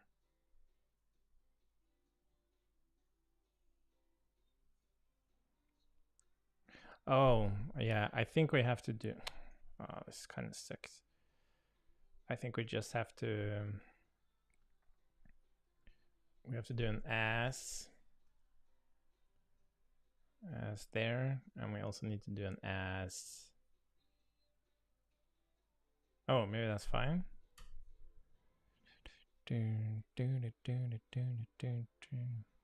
Oh, there we go. My bad. But we can just fix type issue. We can just merge this in and then publish. Yeah, it's so funny to me. I was talking with this other dude about how React only had like local component state, never really talked about controllers or like view models. Like they talked about view models as like local component state, and then they argue that you just need props passing. And I think that gave so much friction that if I remember correctly, like React didn't really have a concept of context in the beginning either. And then there was kind of this huge swing the other way, like fuck local component state, let's go to the other side, which is global state. And then we kind of got stuck there.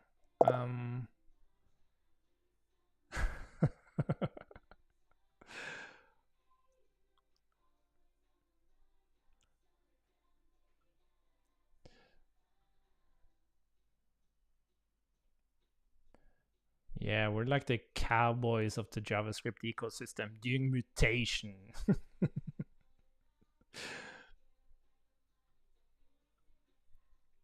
Let's see, impact React, yarn build.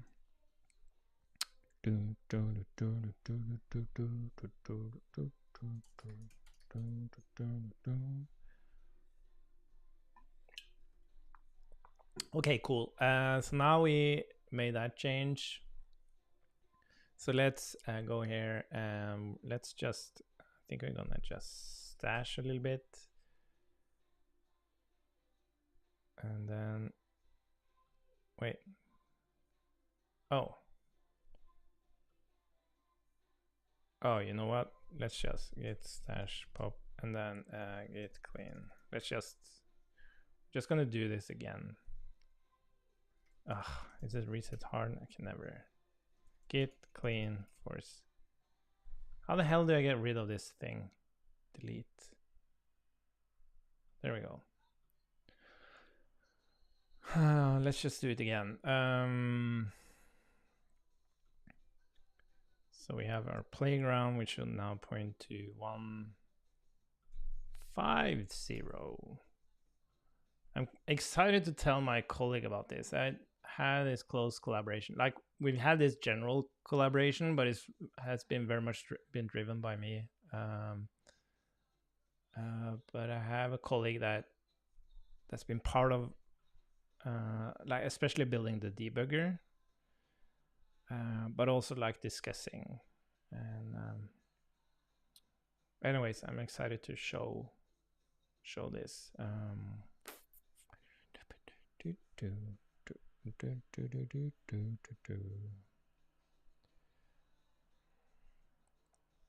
Okay, so we're gonna use store, and we're gonna call it actual like counter store, and then we're gonna create counter store tick 0 is ticking false, and we're also gonna put in the toggle here,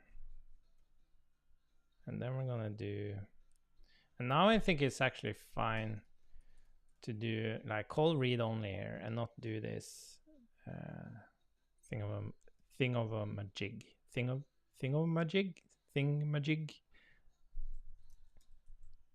I can't remember how that. So we can now say counter dot tick. We can change that safely. Now we can also talk more about scopes. I think I explained it, but I don't think I explained it as well as we talked about now. Use store, counter store. Yeah, this is pretty cool. Do we have?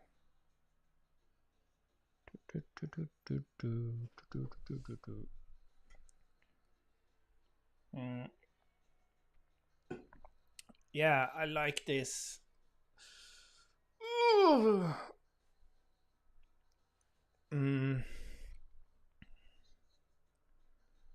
And then, yeah, this is also a superpower of function scopes, is that you never have to use the this keyword.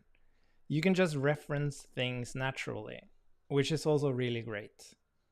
it's like it's less verbose. The thing that classes benefits from, in my experience, is that you have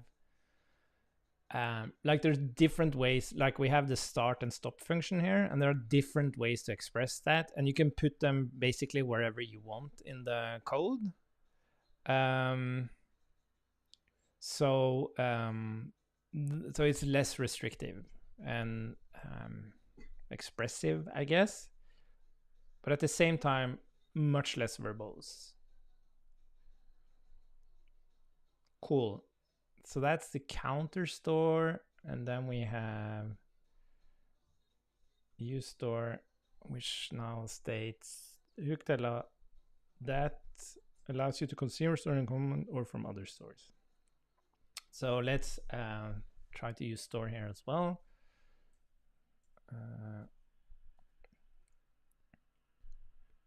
Counter store count 0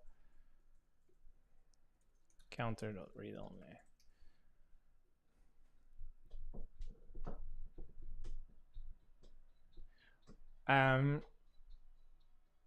One thing that's interesting about this is that you can argue. Oh, this is interesting.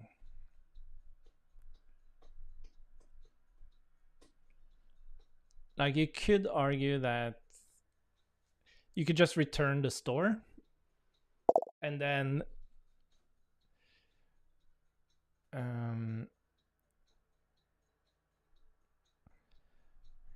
you could just return the store, and then it's the hook that actually makes it read only.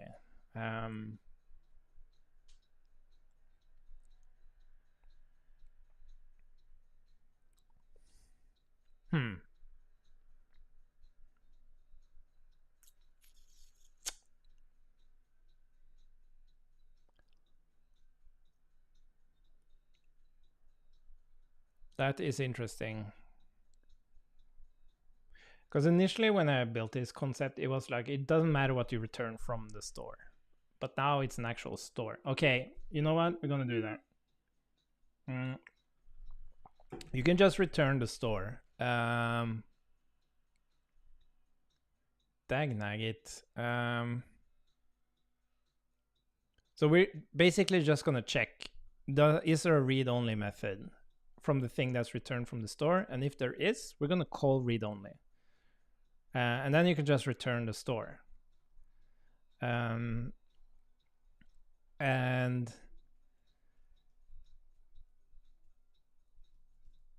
then the only question is like, what do you do with if you were to define like multiple stores? So there is a chance you would do that, because the composition of this is like, with a class-based approach, you would have like instantiate subclasses in like the main class. Here we kind of use the hooks pattern to compose a store, and you would probably want to create a store per hook. So it's like a hook is just a sub function basically. So that means that you will probably want to, I think you need to call read only explicitly, because then, well, first of all, you can choose, right? You can just return the counter if you want to do that, or you return a read only version of that store. But also, if you have like multiple hooks representing a composition of stores, you can also there choose to expose each of them in the read-only version. Yeah, I think at least for now, can reflect more on that. Are you going to use in Code Sandbox? We are already using this in Code Sandbox. Actually, so this is kind of the thing that came out of, because we used Overmind, which has a lot of good parts, but is a global state tree, which has some bad parts, especially related to typing. And just the fact that we're talking about now, they don't have a scope. So like Overmind kind of solves this with effects, which is a kind of a nice thing, but it's still it's very, very high abstraction. But yeah, then we embraced only React for the new editor at Code Sandbox, using kind of state machine approach. And then this kind of was the result of, okay, let's bring the good stuff from Overmind and let's keep as close to React as possible, and like the paradigm and the patterns in React, which is like immutability, functions, function composition, blah blah blah, but also make it performant by using an observable scope instead of the reconciliation scope of traditional contexts.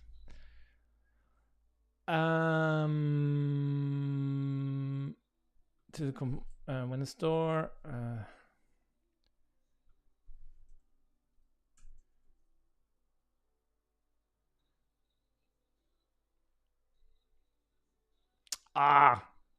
damn it, you know, it's really, you should typically write documentation before implementation, because now we kind of have two concepts of a store now. We have like the scope, so to consume your store in a component or from other stores.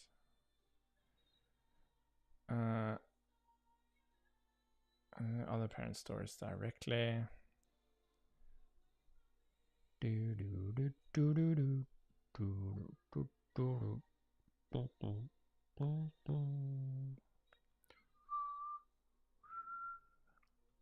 Let's see.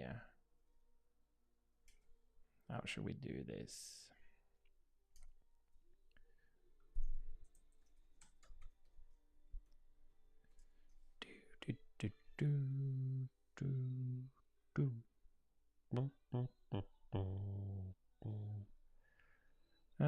You can consume other parent stores directly. No, I think this is fine. Let's try this first. And then we have, so that's uStore. And then we have a new file called store. Let's steal some stuff from Signal.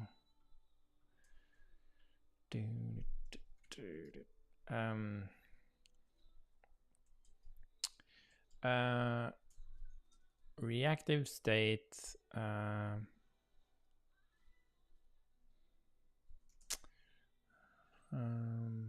Oh, I really have to pee. I really have to pee. I'm gonna take a very short. I noticed, like, it's kind of funny. Like, Command T is a shortcut to my toilet break. Look at that. Now the lighting is weird again. Like, why the hell is it so weird? Ooh. Yeah. Anyways, yeah, my shortcut to toilet break is Command T. Just, yeah, I don't know why. Just happened. I'll be back in 2 minutes.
right, let's see.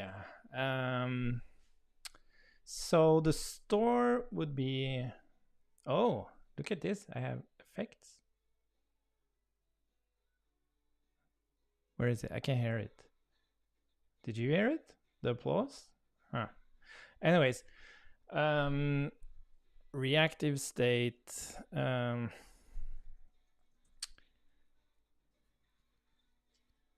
are we going to explain this? And then the question is like, do you explain the store first, which is a higher abstraction than signal, or do you explain the signal first? An abstraction over signal. Oh, signal. That allows you to express state and related logic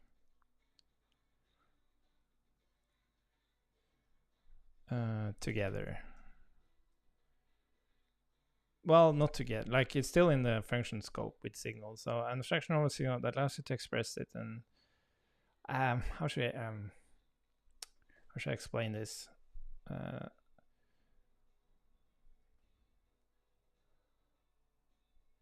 In a more traditional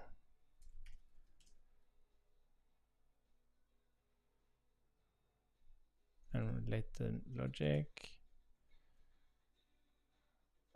In a more traditional.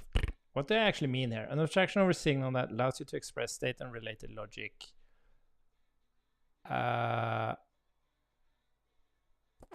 Like it's together.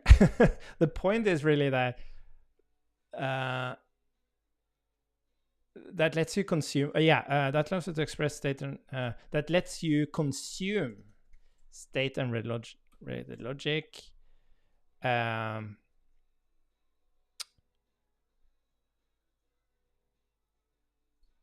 a more natural way. No, to consume state and related logic as an object. The store can be exposed from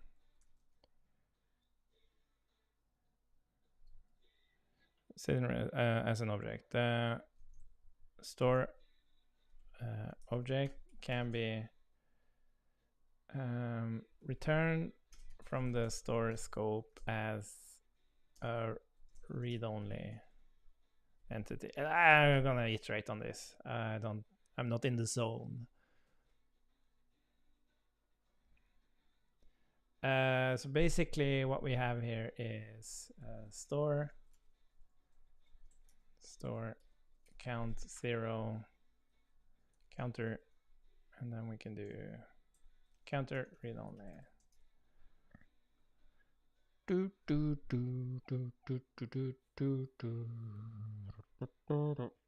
Yeah, we don't need to talk about promises here. We can talk about that in the signals.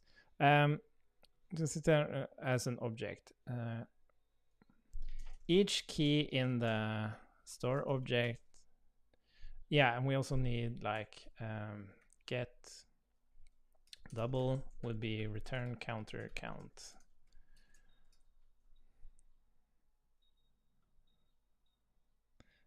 Each key in the store object is converted to a signal derived.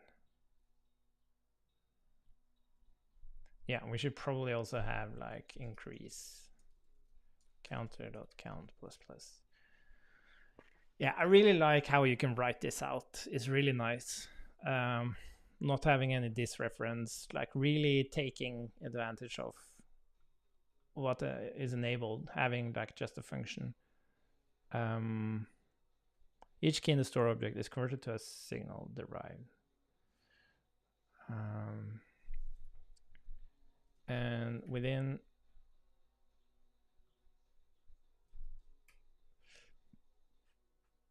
the signal line and signal derived. The store object can be returned from the store scope as a read-only entity for consumers. Cool. I guess that's it. Now I cannot remember how I actually... Is it config? API reference. Yeah, advanced. Yeah, API reference. So the question is, where do we put... I guess that should be first. Like, why do I have use store? Create store provider. Yeah, use store.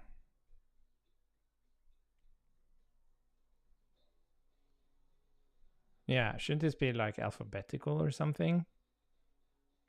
Yeah, let's change this. So what's first? Is it derived?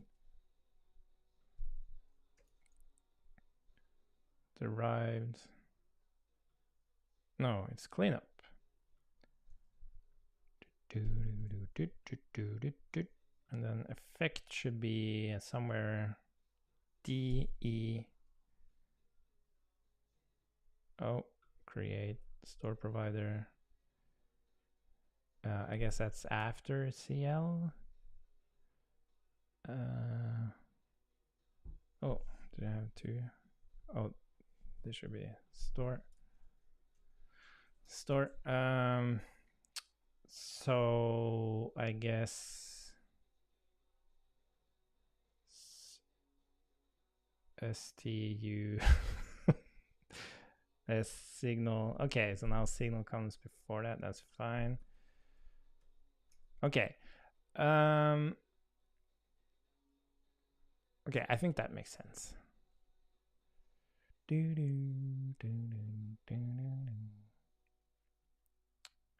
Yeah, and then we have store. Yeah, fine.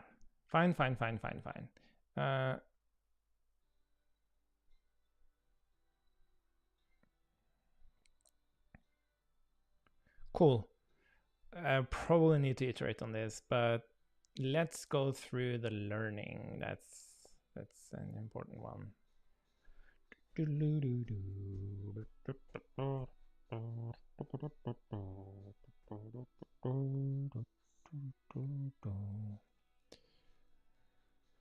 The infamous counter.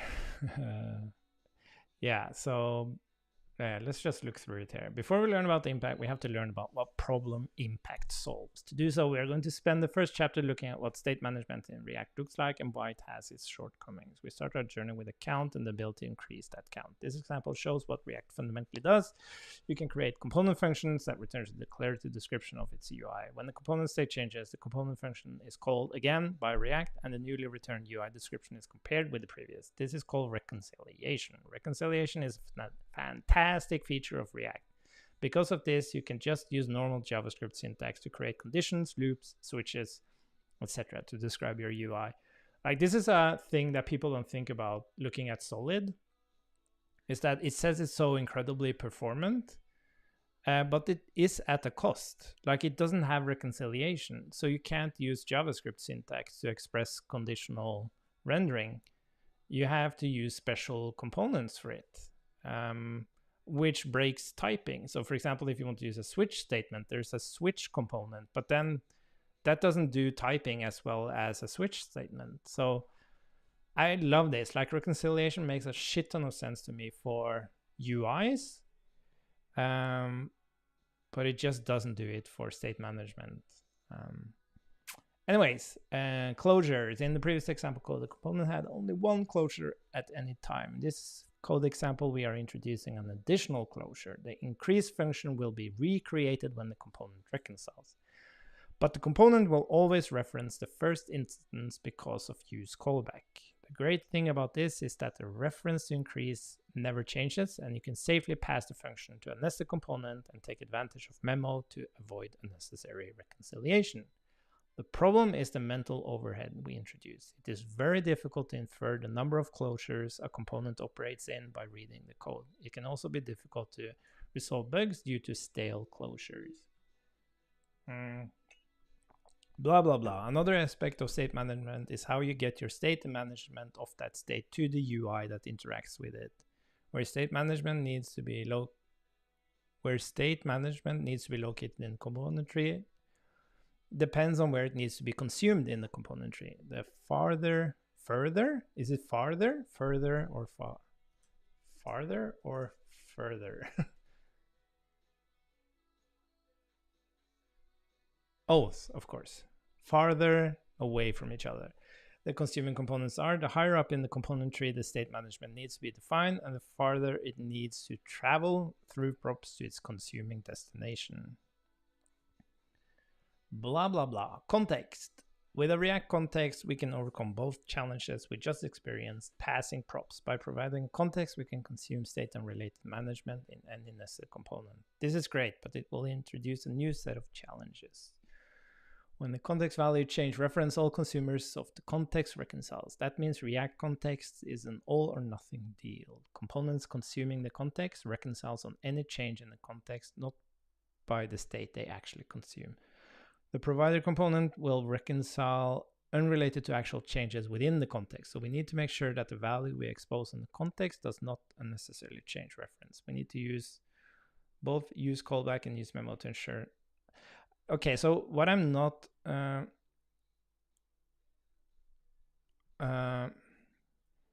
yeah, we should introduce okay, so we're gonna change this context.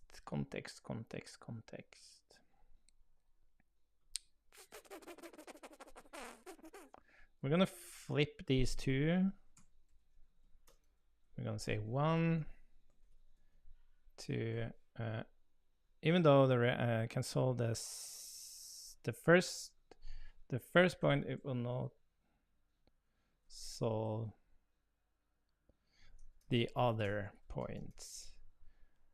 And then we're gonna have a third point. And that is reconciliation. Reconciliation is great for expressing the dynamic nature of UI changes. It is arguably not great for expressing I guess I can just say state management.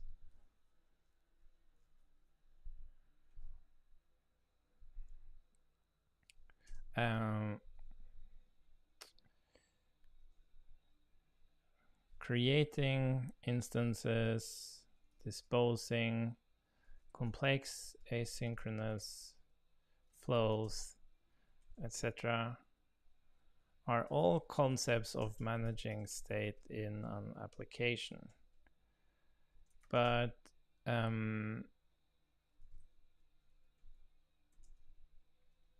and thus I want to just say it bluntly that reconciliation does not add anything valuable to state management.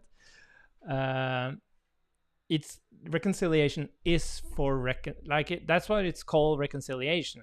It's for reconciling the UI. That's what it's for. And then they applied state to that concept. You would never create a reconciliation loop to do state management better.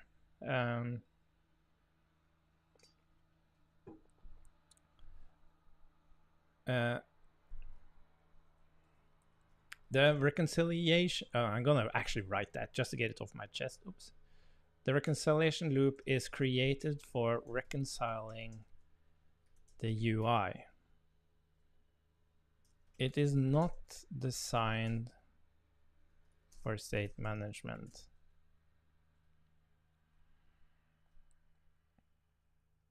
It's designed for reconciling the UI. It is not designed for state management. It adds a lot of overhead.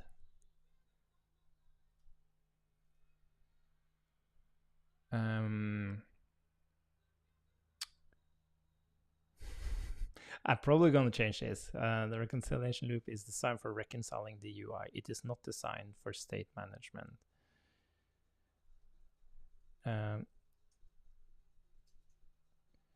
You would not think that a reconciliation loop would improve. That's too harsh. Reconciliation loop is designed for reconciling the UI. It is not designed for state management.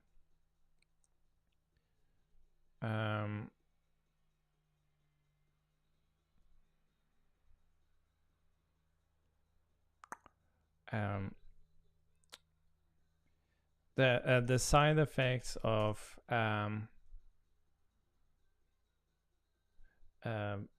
stale multiple and possible stale closures, inability to detect mount, unmount,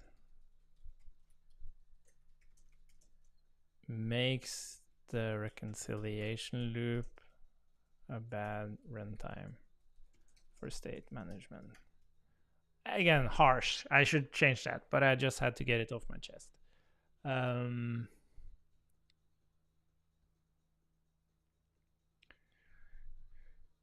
solve the first point. It will not solve the other points. MobX and like, let's explore how it solve these challenges without limiting you to a global scope. Okay, I think this is okay. And then we have store. Moving back to our initial example, we implement an impact store with the same count and increase. Stores and impact is okay. I'm so looking forward to this. We talked about like MobX having classes as the scope around state and logic, and we are using functions. Where is it? Store. Yes, we should change this. I'm a little bit unsure about like this count.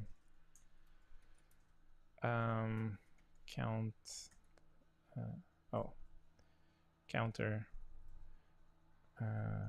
of count plus plus. Read only. About the store. It conflicts about like this is a counter. It is the counter store, but it's the scope of the counter store. But I think that's, yeah, we can explain that. Moving back to our initial example, we implement an impact store with the same count and increase. Stores in impact is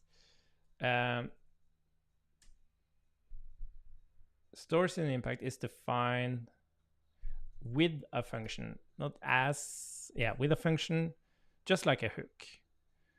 In this function, you are free to instantiate classes, assign local variables, start description, pretty much whatever you want. You will also be able to use the reactive primitives of impact. What you will be exposed from the store. This function will not reconcile. It only runs once. I want to do like a little, not like a tip, but like a info kind of thing. Info. When MobX, HTTPS, what the MobX js.org was first released, it also had a scope for its stores. Classes. A class allows you to not only expose state and actions, but also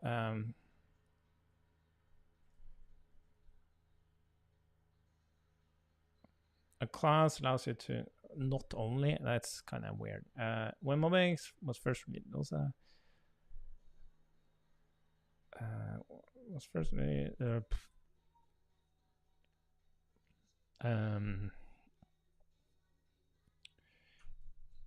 it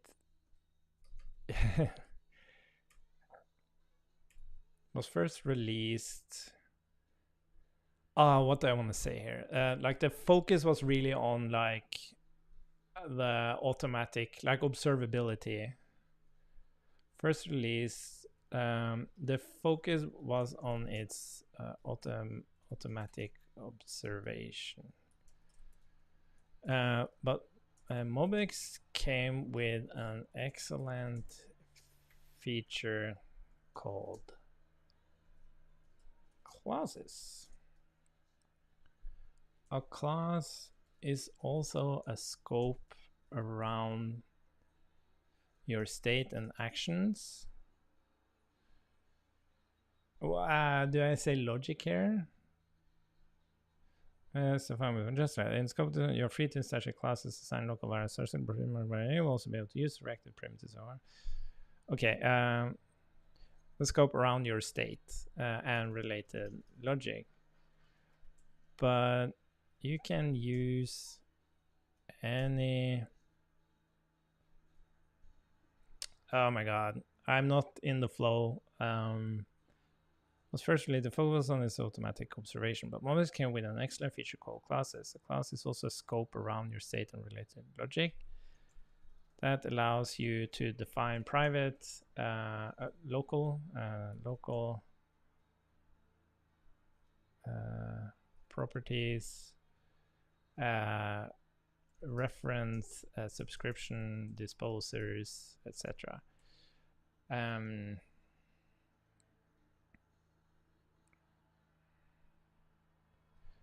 This concept of a scope around your store was lost when embracing single state trees. Yeah, it's just info.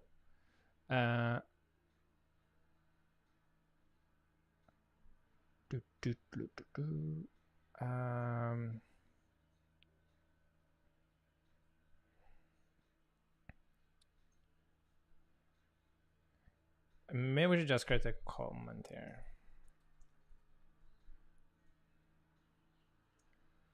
It is common practice to expose a read-only version of your state and related actions.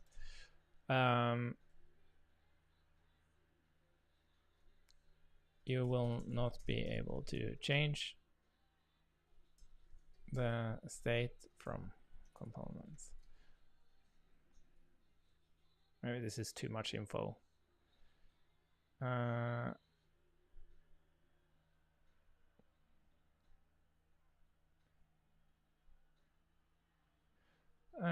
Class is also a scope around your state and region that allows you to define local properties, reference, subscription, disposal, etc. This concept of scope around your store was lost when embracing single state trees. And the U-store is used in most consumer impact stores, and they are global by default. Cool. The using keyword is a JavaScript feature that may also track access to signals in the component scope. And using impact will be born if you forget to use the keyword.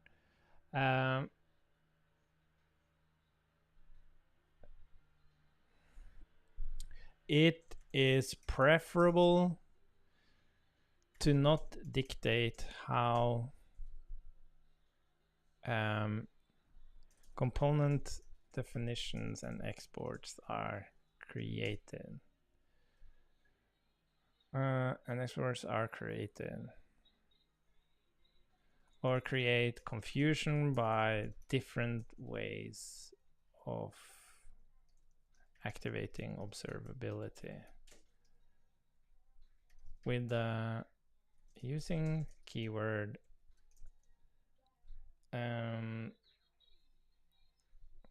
with the using keyword, there is a single way to achieve observability, and it does not affect how you define or export your components. So that was a duplicate.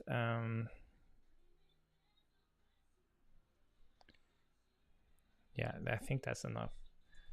With the using keyword, there is a single way to achieve observability, and it does not affect how you define or export your components.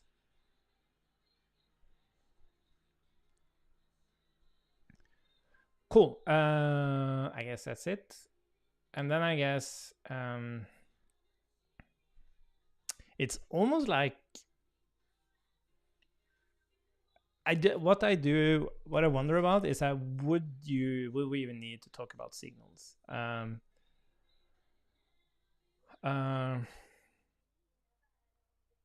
Yeah, and then we say store here. I think we have an issue. We have a crash of terminology.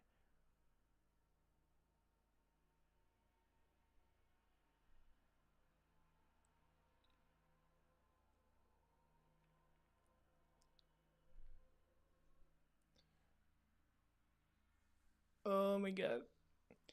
Yeah, I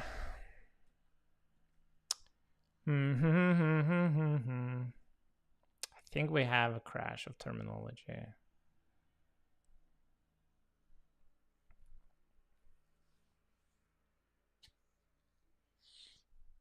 And the question is, what crashes with what? Should we call this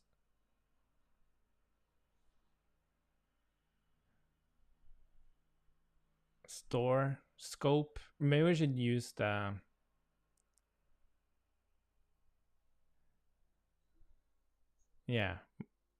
store scope. Maybe we should just change the name of it. So instead of being store, you have store scope. Yeah, let's just do that. So we have rename store scope, and we call this creating a store scope. Store scope.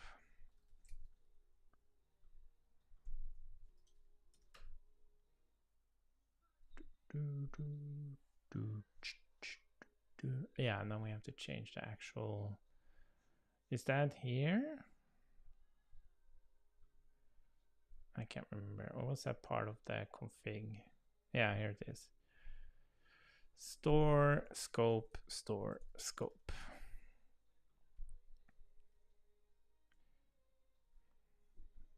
Yeah. Then maybe we can change signals to store, and then we don't even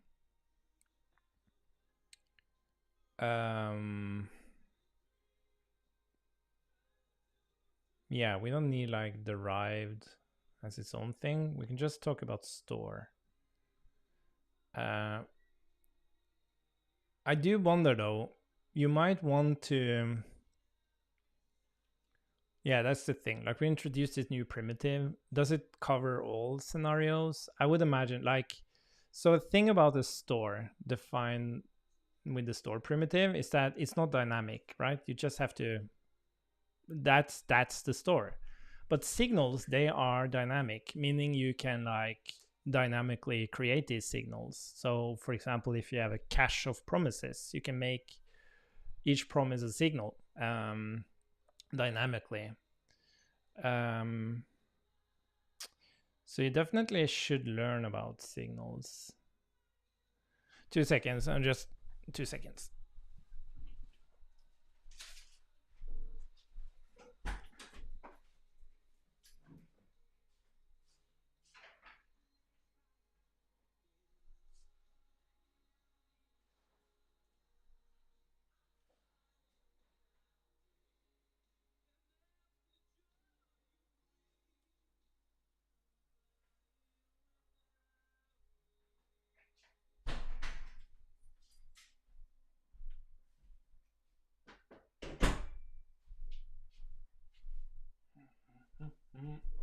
Oh, I'm back. Yeah, it's interesting. I think you should learn about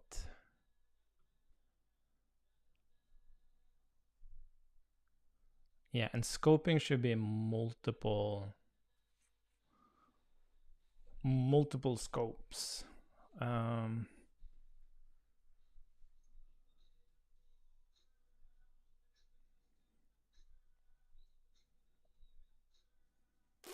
Yeah, yeah, I'm a little bit unsure on this.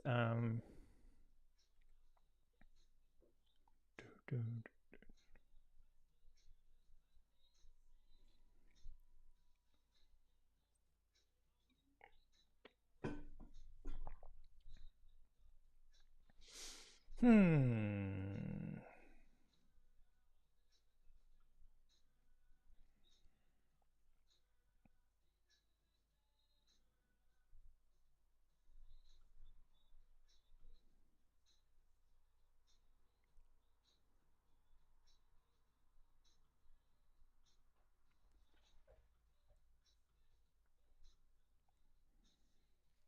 Yeah. Yeah, yeah, yeah, yeah,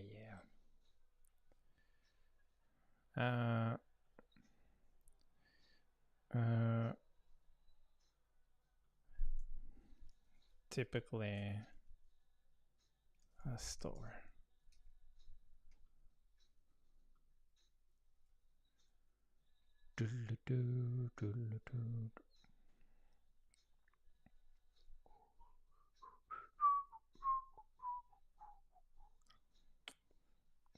Yeah, I think I might stop streaming. I think this is getting a little bit boring.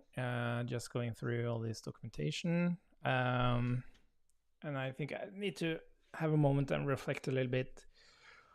But this was a big surprise that we kind of got to this point, and I think it makes a lot of sense. Like just looking at the front page now, you have this counter store.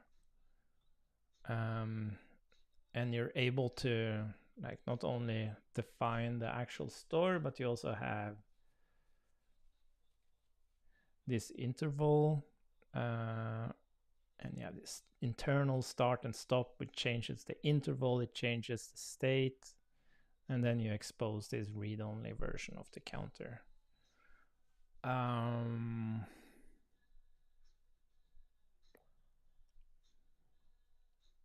Yeah.